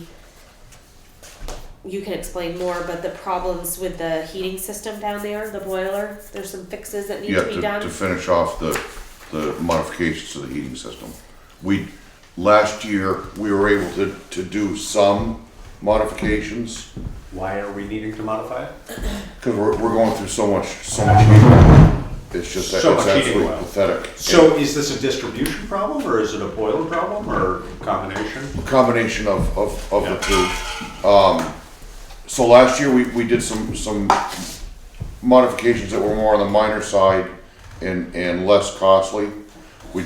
We just absorbed those in the budget, everything was fine. And now it's time to physically replumb the boiler so that it goes into the distribution system in a different manner. And then get a second floor sensor in. So essentially what we're doing is we're doing away with the heating system operating off the wall mounted thermostats for each zone, and we're going to two separate floor sensors. But within that, there's some other specific work, changing out some circulators, and allowing the heating of the building to occur with the boiler temperature lower. Yeah. And what we've done so far, the steps we've taken so far, it's saved a lot. So without any question, we'll So cut was back. this just poorly designed to start with, or? Essentially it was designed as a residential heating system in a commercial building. So all these different zones, and the boiler's just running way too hot. The water going through the piping is way too hot, and it's just totally inefficient. So who's working on that for you? Franklin, Dennis Franklin. So that was one change from the budget he presented. And that would be just to clarify, that's just a one-time increase in that Right. line item, and then we drop right back. Yeah. And then the other thing that I added, which these were things Tom and I talked about, under direct capital expenses, which is line 316, the second to the last page, I think, is 10,180, which is for the repainting of the ladder. Yeah, ladder. Oh, the truck. Yeah. That seems pretty reasonable. What, just the cab? Is that? No, it's just the body. It is repairing on a number of different places on the truck. That vintage truck, inevitably you get some paint separation from the aluminum body, and that's what's happened. So it's strip those down, Clean it up. clean those areas up, and then a repaint. And who would do that? It would go to a place in White River That does that. that does that. They're set up to do large trucks like that. How much downtime is that for you? To be honest, I don't know. I would assume a couple of weeks, as long as we can schedule it right, so that They're starting on it we right away. literally drive it into their shop and they're working on it. Right. And the big thing is, I mean, that if we look at that truck as a whole, we were hugely fortunate to be able to buy that truck for the money that we It's the one we that did. came out of Boston area, right? Yeah. Or somewhere? Yeah. So we had some people working behind the scenes on our behalf that we didn't even know about until after the fact, that made that deal possible. So the purchase of that truck for the price was absolutely ridiculous in our favor. And the truck definitely, without any question, is worth Putting that money. an expenditure like this to make sure it stays good. Without any question, that truck will serve us up for a number of years to come. It's not just so you can have a prettier truck. No, sitting no. anywhere. No. Just checking. So prior to having put those in, obviously Cynthia and I did talk about those two issues at the same time that I put my budget in, or proposed budget in. And the reason I just didn't know the best way to go about getting those figures in place somewhere where and how that would all work. So that's why those were added in after the fact. But ahead of that, through our normal budget, there isn't a great deal of increase anywhere. Things are pretty stable. The $2,000 increase in the dam cleaning line item, that's because this year or this coming summer will be time to drain the dam, clean it, and do some actual concrete work, repair work to the face of the dam. So that's just a one-time increase for this year, and then we won't. I would think we'd be able to go another 4 years or so without having to do any more concrete work. Yeah. Yeah. Again, we won't know that for certain until this summer when we get onto the dam and are able to really look at things unobscured. But and then And it's worth our while to maintain that as a reservoir, is it not? oh, absolutely. Yeah. Not only for the fire protection side of things, but we all need to remember that's the primary processing water source for Soundview paper. Right. Yeah, and there's sprinkler water as well for now. So yeah.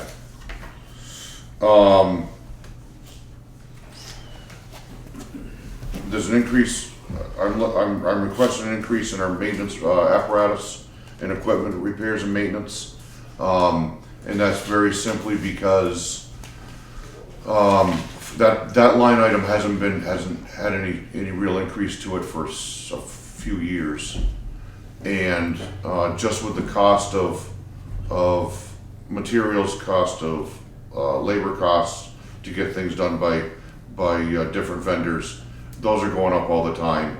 And unfortunately, over the last few years, each year we always have something completely unforeseen come up. This year it happened to be cables that needed to be replaced on the aerial. Last year it was, I don't even remember what. Year before that, same thing. So when those come up, not that we want to have a tremendous amount of wiggle room or cushion, but we got to have some, because what happens is something that comes up that's totally unplanned, we're able to cover that, but then we start to either run awfully close to budget or a little bit over, so then we start to hold things off. And what that gets us into is, even right now, we're halfway through the budget year. Even right now, I'm intentionally holding some things off to get to the next budget, because I don't want to, we're starting to get close again. So just to hopefully give us just a little bit of cushion, and allow us to catch up and then stay on track with things. That's what we're looking for with that. That makes sense. Do some preventative maintenance to avoid a larger cost down the line. Yeah. Having it wiggle. Yeah, I mean, we do a tremendous amount anyway, but there still just isn't. Has some slush room for the bigger ticket items. Yeah, exactly. Yeah. And we do, I mean, just so you're aware, we do everything that we legitimately can do for maintenance in-house. I mean, we do all our own oil changes, stuff like that on the smaller trucks. Pump work, all that we can do, we do in-house. Air pack work, we do in-house. Everything we possibly legitimately can. Which I don't even want to know what that costs. I bet Just so you easily know, that costs, that saves at least 10 grand a year right there. So Tom, I did add $100 to the budget for that rural fire protection task force. You Remember? did, okay. Yeah, because we had Okay. talked about that at the last Okay. meeting, so I kind of tucked it in there. Where is that in? I just made it as a separate line because I Okay, didn't within really. the fire department Yeah. budget? That's the one, we talked about. We talked about that, so I taught Several that was times, just yeah. one that I came up with. I was just looking at it that I had forgot about.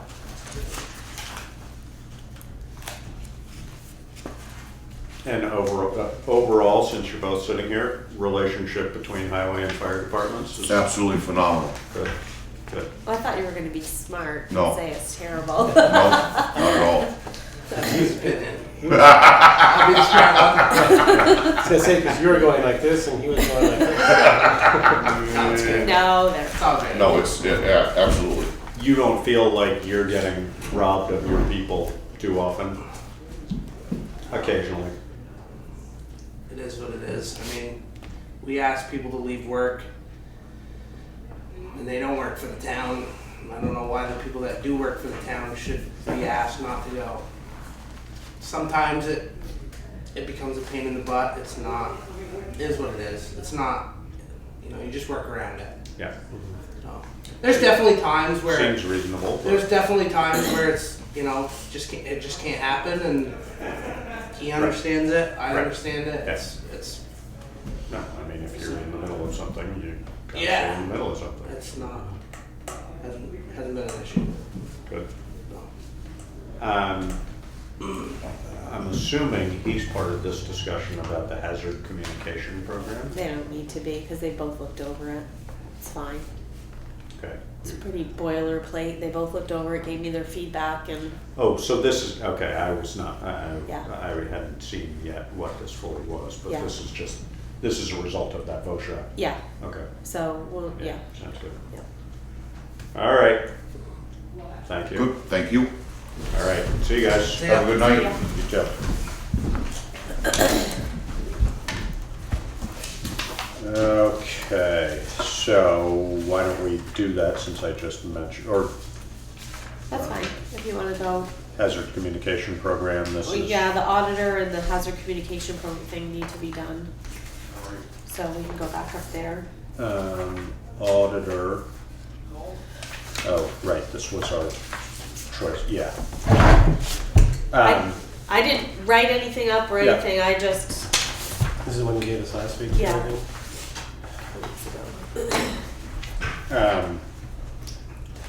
What's your confidence level that these are apples to apples bids? Yeah, they are. Yeah. So why is the one so much lower? I think they're trying to break into the Vermont market. That's my take on it. And what's your take on whether we'd be silly not to take advantage of that? Being the financial, Yeah. I mean, it's hard for me to, I don't want to say that I don't know them. yeah, I don't know a lot about them. They clearly don't work with a lot of Vermont towns. yeah. Um, Are we choosing our vendor tonight, or are we just looking at this? I would like to. I'd like to cross this off my list of to-dos. Yeah. But, and plus, they want to know. I'm sure they do.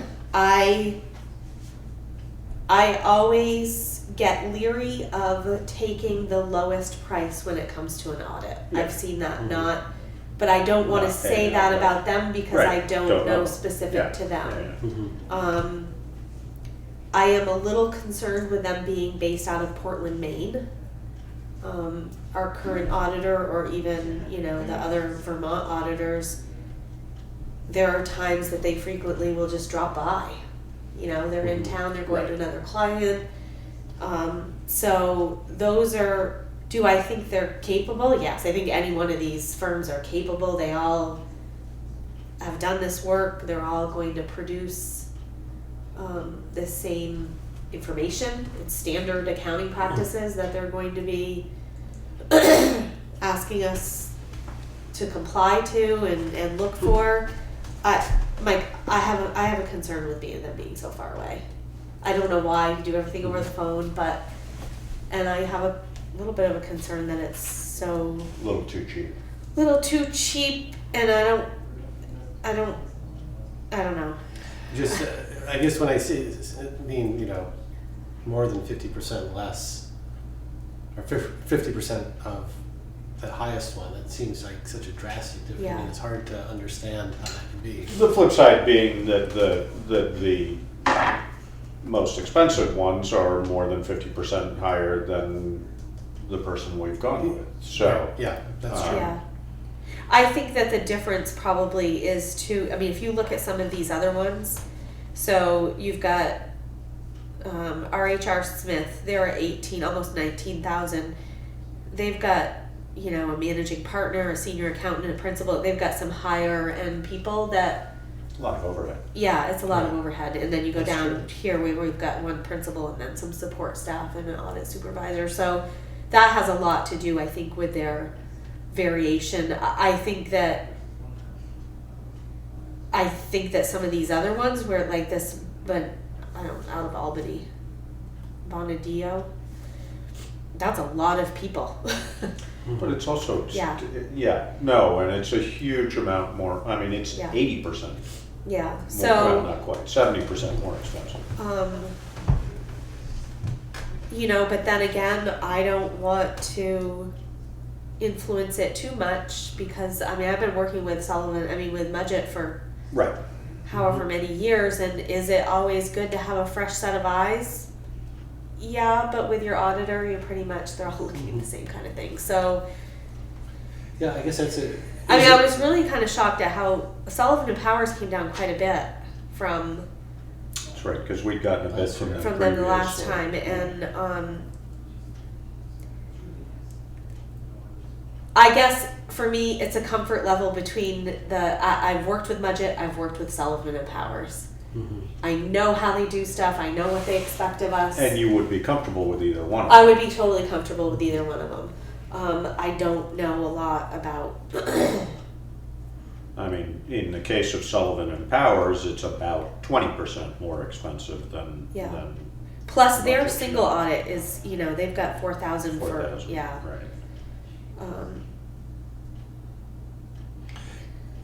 Is I- this just strictly numbers? I mean, meaning, do these companies have to be familiar with any particular Vermont law that might be different from state to state? So in other words, a Vermont company think- might be a little more.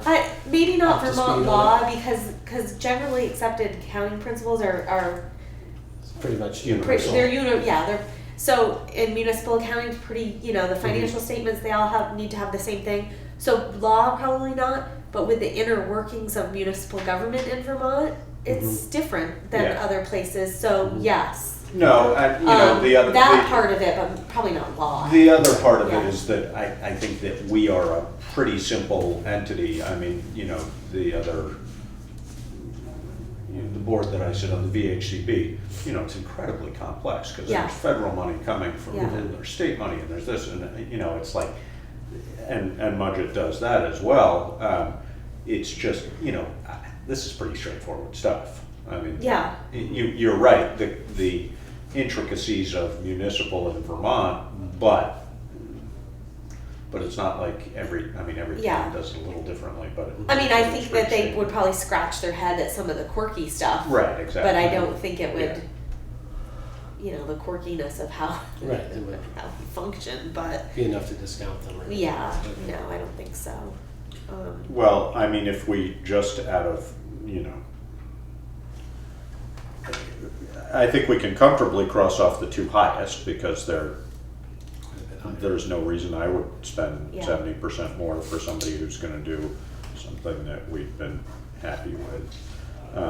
You know, that low bid makes me nervous. Yeah. That's an awfully low bid. Yeah. Well, and I worry about and switching to someone just to save. Well, I mean, it's $1,000 less than. Do that math for me in my head. it's Couple thousand. Yeah, it's a little You bit know, more than that, but it- you know, it's 25% less.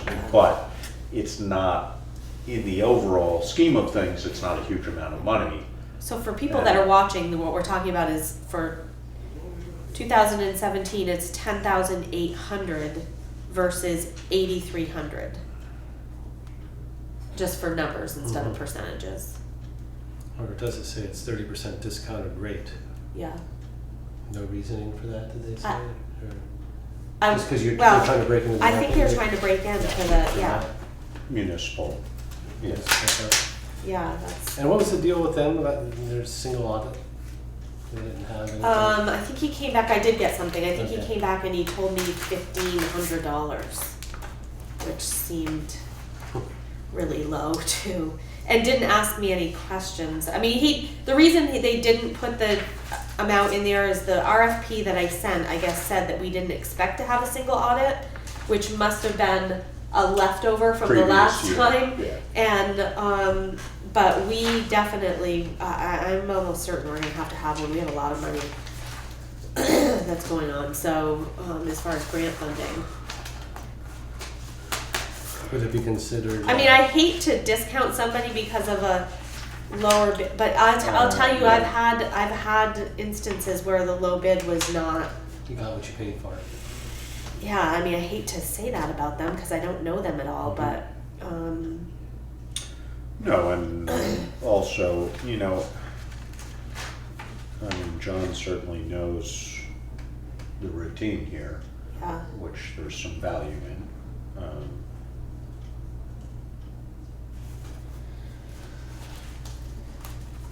I mean, I guess, you know, I feel Sullivan Powers is local-ish. You know, they certainly have a good reputation in the state, as does Mudgett. yeah. So I have to say, if they had come in a little bit lower, you'd be tempted. I mean, I would hate to move away from Mudgett just because he knows us so well. Right. We wouldn't have to start over. Yeah, But in the interest of changing and having a new set of eyes, if Sullivan and Powers had come in just a little bit lower, I would say maybe we should spend a little bit.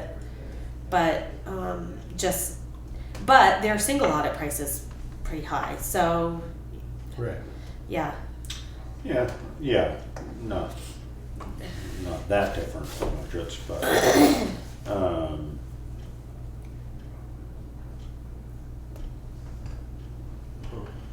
I mean, there's something to.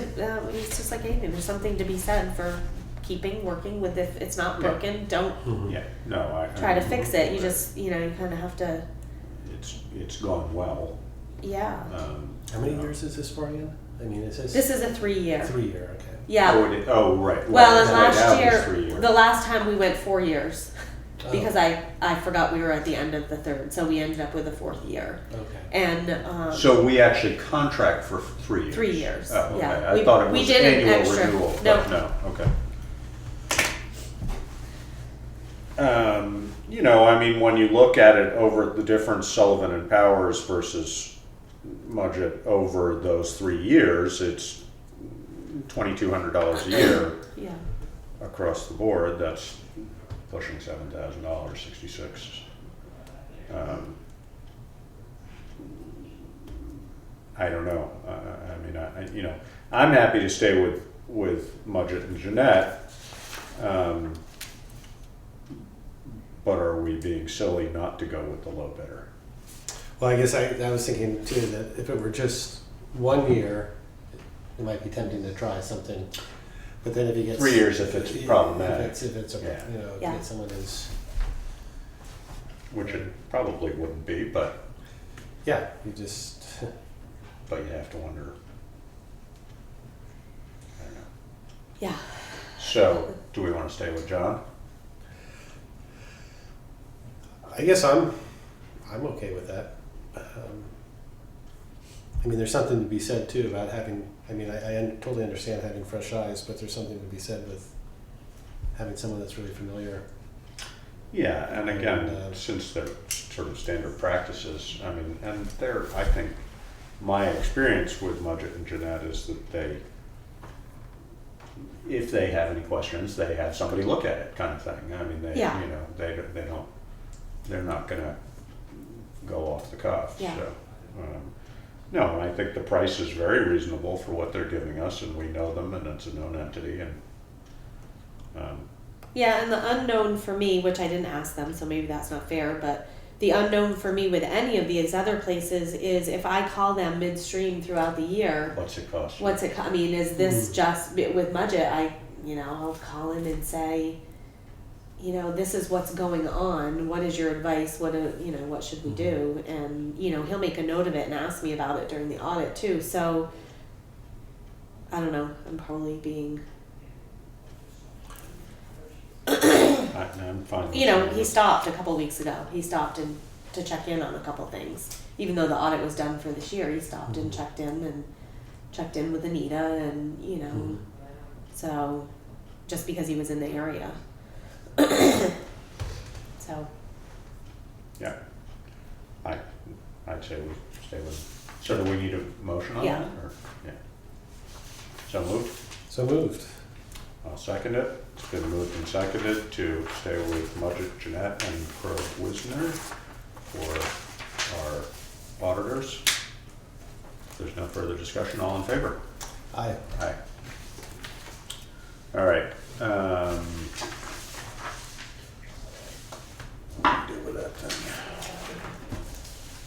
Okay, auditor hazard communication program is just. It's just basic boilerplate. I mean, I filled in okay, so the hazard communication program is part of a requirement through VOSHA that we need to, it's our container labeling for hazardous materials at town garage, fire station, treatment plant, and the pool. We've come up with a process based on meeting with Wade Mashur, who is our loss controls consultant through Passive, making sure that what we were doing from this point forward is correct. We've ordered all the things that we need to set up basically the catalog of, these are hazardous materials, here's our material, our safety sheets, safety data sheets, and then along with that, the hazard communication program has to happen. Part of this program, there's some training requirements in here. Wade's going to help us with that. So this basically is boilerplate from VLCT, and I filled it in with stuff that was pertinent to us. There are some sections in here that only relate to the water and sewer facility, and that's in there. I talked to SOS. They do their own training for this stuff. So we're just going to keep in contact and make sure that the things they accepted financial responsibility for the fines that were related to yeah. them. Yeah. So they have a program in place for this. Although they're included in here, they do it already. But I wanted to put them in there to make sure that if we changed vendors someday or something happened with the treatment plant, we didn't have to come back and adjust this. So Tom has looked at this. Brian has looked at this. Everybody's in agreement that it is the plan that we should have. So that will get us up to date and compliant. So I think unless you guys have questions or you want me to do some changes, if you just say that, you know, just a motion to accept this program, that way we have it on record that we're that we're doing it. Yep. Yeah, I move that we accept the hazard communication program for the town of Putney as required or requested by As presented, OSHA. yeah. I'll second that. It's been moved and seconded to accept the hazard communication program as presented. If there's no further discussion, all in favor? Aye. All right. So, how do you wanna, what do you wanna do? We've done highway and Yeah, fire. Let's do the social Social service. services. So policy, what are we talking? So when I was trying to come up with a number to put in the budget for the social services, Mhm. I realized that our social service policy says 2% of the general fund expenses. Well, now that we have the highway separate, Oh, totally changes. it totally changes it. Huh, So interesting. we just went in and changed the wording to say Include highway. Oh, and highway budget. municipal budget or Yeah, something like so, that. Yeah. because when I went to do the computation, I'm like, how is it like half of what we've always given? And so, so that's, I just wanna, Yeah.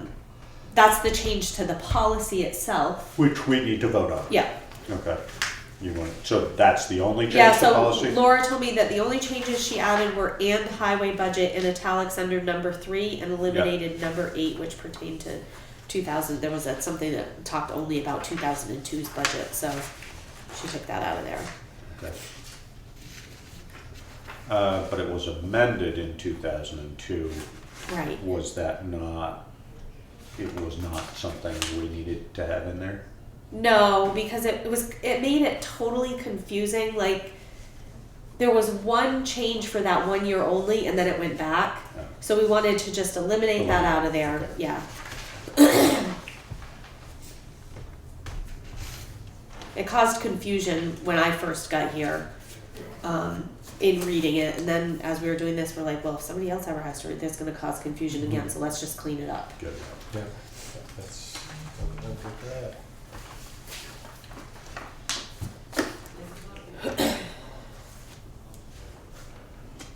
Okay, you need a motion on it? Yeah. Yeah, okay, then I move to amend the social services policy to include, is that how that would be, the highway budget? Yeah. Both the highway budget and the general. Which, just for clarification purposes, if it wasn't already clear, is what we've always done. It's just now that the highway fund is broken out, then it Right. needs that in there in order to have the same allocation. And I will second that motion. And, it's been moved and seconded to accept the amendment to the policy on funding of social service agencies to reflect the breaking out of the highway fund as a different budget. If there's no further discussion, all in favor? Aye. Aye. So then I don't know if you had any questions about this spreadsheet. There's no one new on here. It's all the same agencies that we've had. And basically this is a summary of the return of And the surveys. That could change. If somebody brings in a petition. Petition, Yeah. right. Yeah. It could. I don't expect it to. I haven't heard from anybody. No. Just- Well, that brings up a good point, though. That remember, you guys had a question about Red Cross, American Red Cross. Oh, that's right. Yeah. I looked up the definition in the statutes of what a social service is, and it says social service programs for which a town or incorporated village may appropriate sums of money include transportation, nutrition, medical, childcare, and other rehabilitative services for persons with low income, elders, children, persons with disabilities, persons with a substance use order, and persons requiring employment to eliminate their need for public assistance.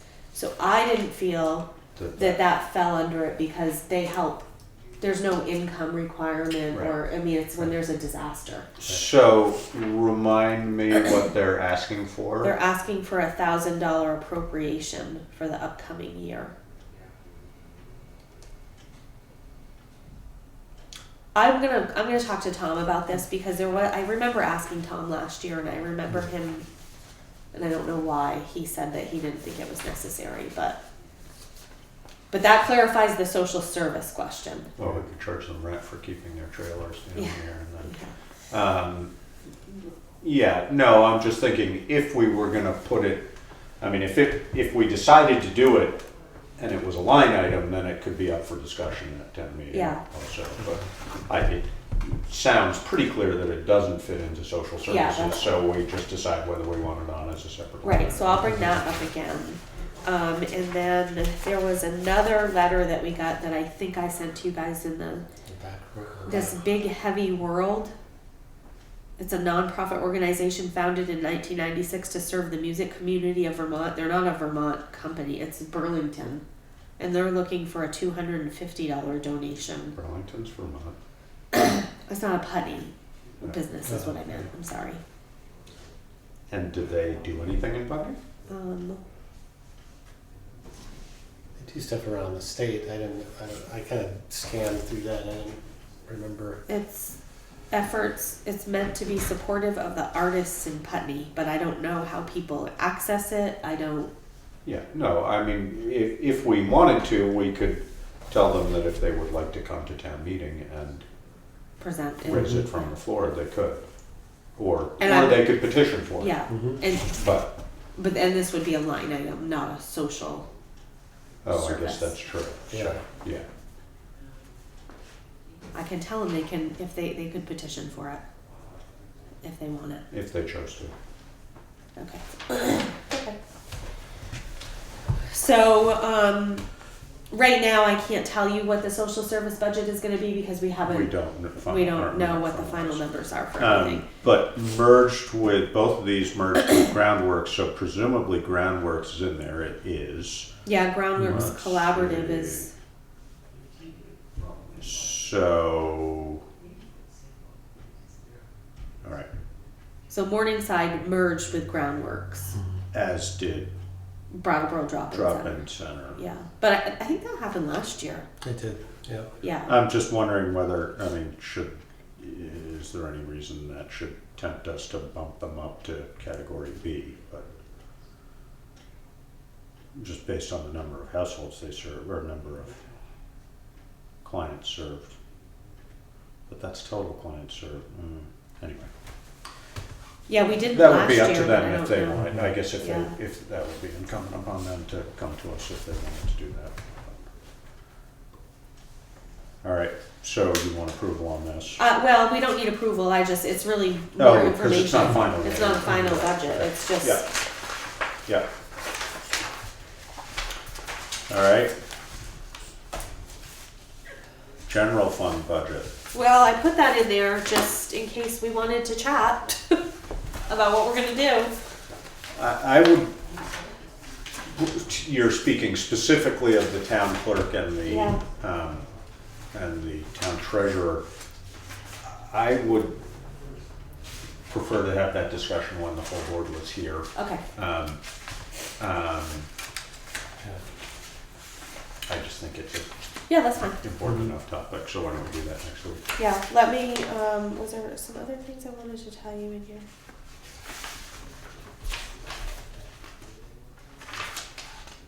I don't think so. Good. Okay, I'm getting hungry. Yeah. I can only have so I many know. I cookies. keep looking at those. Okay, so that will, obviously that's. a We'll continued put that off till discussion. next week, right. Anything else we need to cover? I know we're having an executive session. With the listers. Oh, Adam Yes. Abrams. Oh, Adam Abrams, right. What do we want to do about that? What we sort of talked about last week was, I don't really know what the procedure is. What do we do? Do we set a date for that, or how does that work? Because, it's clear that it would appear that he's entitled to another hearing on this. So this is what I've found out, is that when someone asks for an abatement of taxes, the Board of Abatement has to issue a decision in writing to the person asking.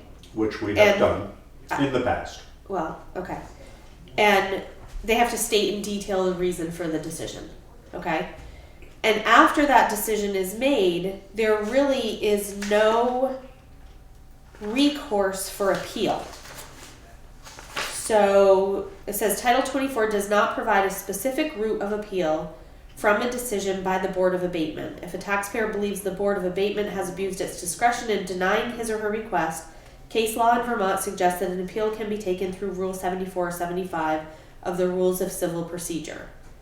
Which So presumably would indicate that it would go to the court system. that's what it sounds like. Yeah. So what is not clear to me is what years he has asked for an abatement on for this property and what years he's been denied, because I can't get, Anita has not, I don't know if she can't find it, or because my whole thing was before the select board calls another abatement hearing, We need to know if exactly we what the have in our details are. possession decisions. We do. Well, they were made.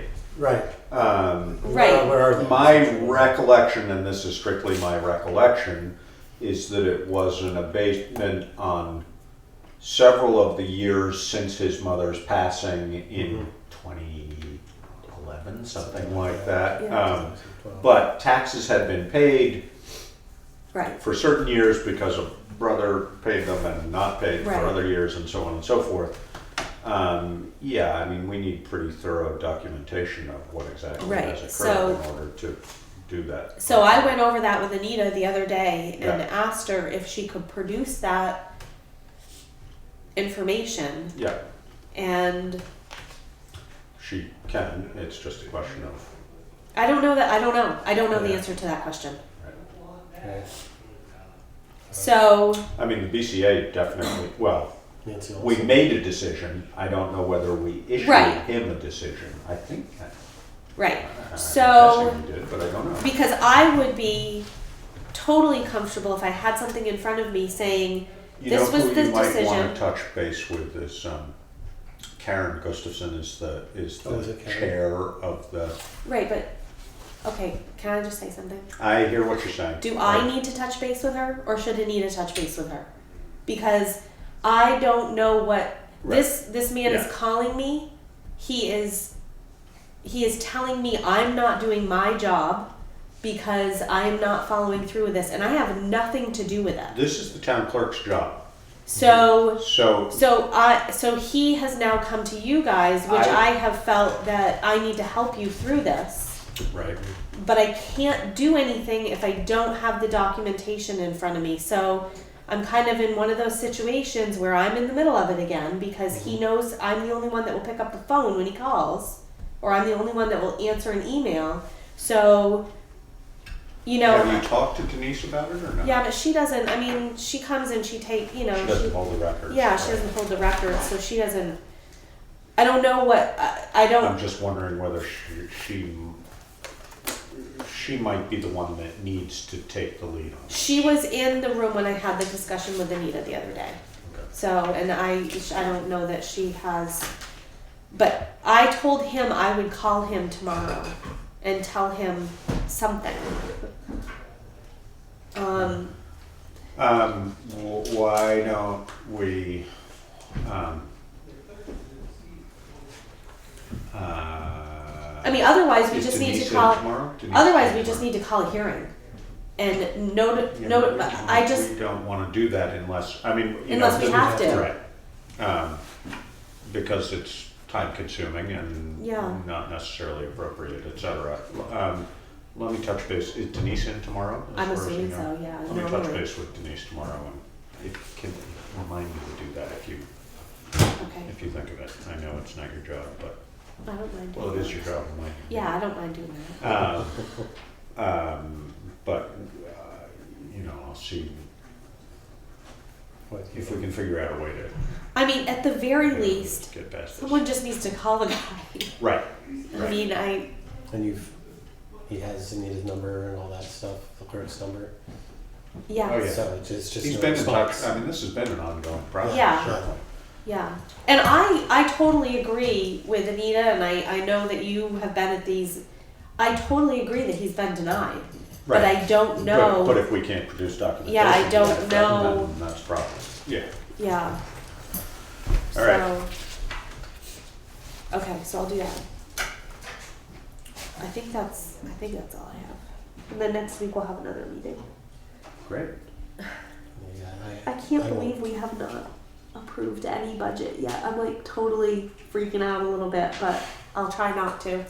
You don't need to. None of us freak out about the budget, but managers do. It's like, what's the big deal? We'll approve it when it's ready. Well, I'm ready. We're testing. There's no more. There just seems to be like there needs to be a lot of decisions It's loose made. ends, right. And it's not just the town clerk stuff, it's what are we gonna Right. do about, the police services, what are we putting in the budget for that, what are we, So freaking out a let's little sort bit. of have a budget wrap-up meeting next week and Yeah. just. I mean, I know we have plenty of time, it's not like, Yeah, no, I it's know. just usually by Yeah, now, yeah, we, yeah, no, I get so it. I'm trying not to freak out about Yeah. it, but I won't be back by then. By The 28th? Yeah. Oh, great, so we're Yeah. not gonna be able to have a full board discussion about that. Are we scheduled for a meeting that following week? We are, aren't we? we're gonna have to, even Yeah. if we're not. Yeah, maybe we should cancel next week And Just have the just following week? do it that following Yeah. week. Oh, I won't be back then either then. No, I'm kidding. so maybe we cancel that, let's see. Yeah, no. I mean, To I'm, the 4th. Yeah, in February? Yeah. Yeah. I mean, I'm perfectly fine putting a budget in there. I just think I need approval from the board. Right. Yeah. Yeah, why don't we cancel next week and do the following Okay. week? And just, you sort of have a punch list for us and we'll just make it happen. Yeah. Okay. Mhm. All right, so on that note, motion to enter executive session for the purposes of Title I VSA 313, pending or probable civil litigation or a prosecution to which the public body is or may be a party. You're inviting the listers. And we're inviting the listeners and we're inviting you to stay. Yeah, Sure. Yeah, so moved. seconded, all in favor? Aye. Aye.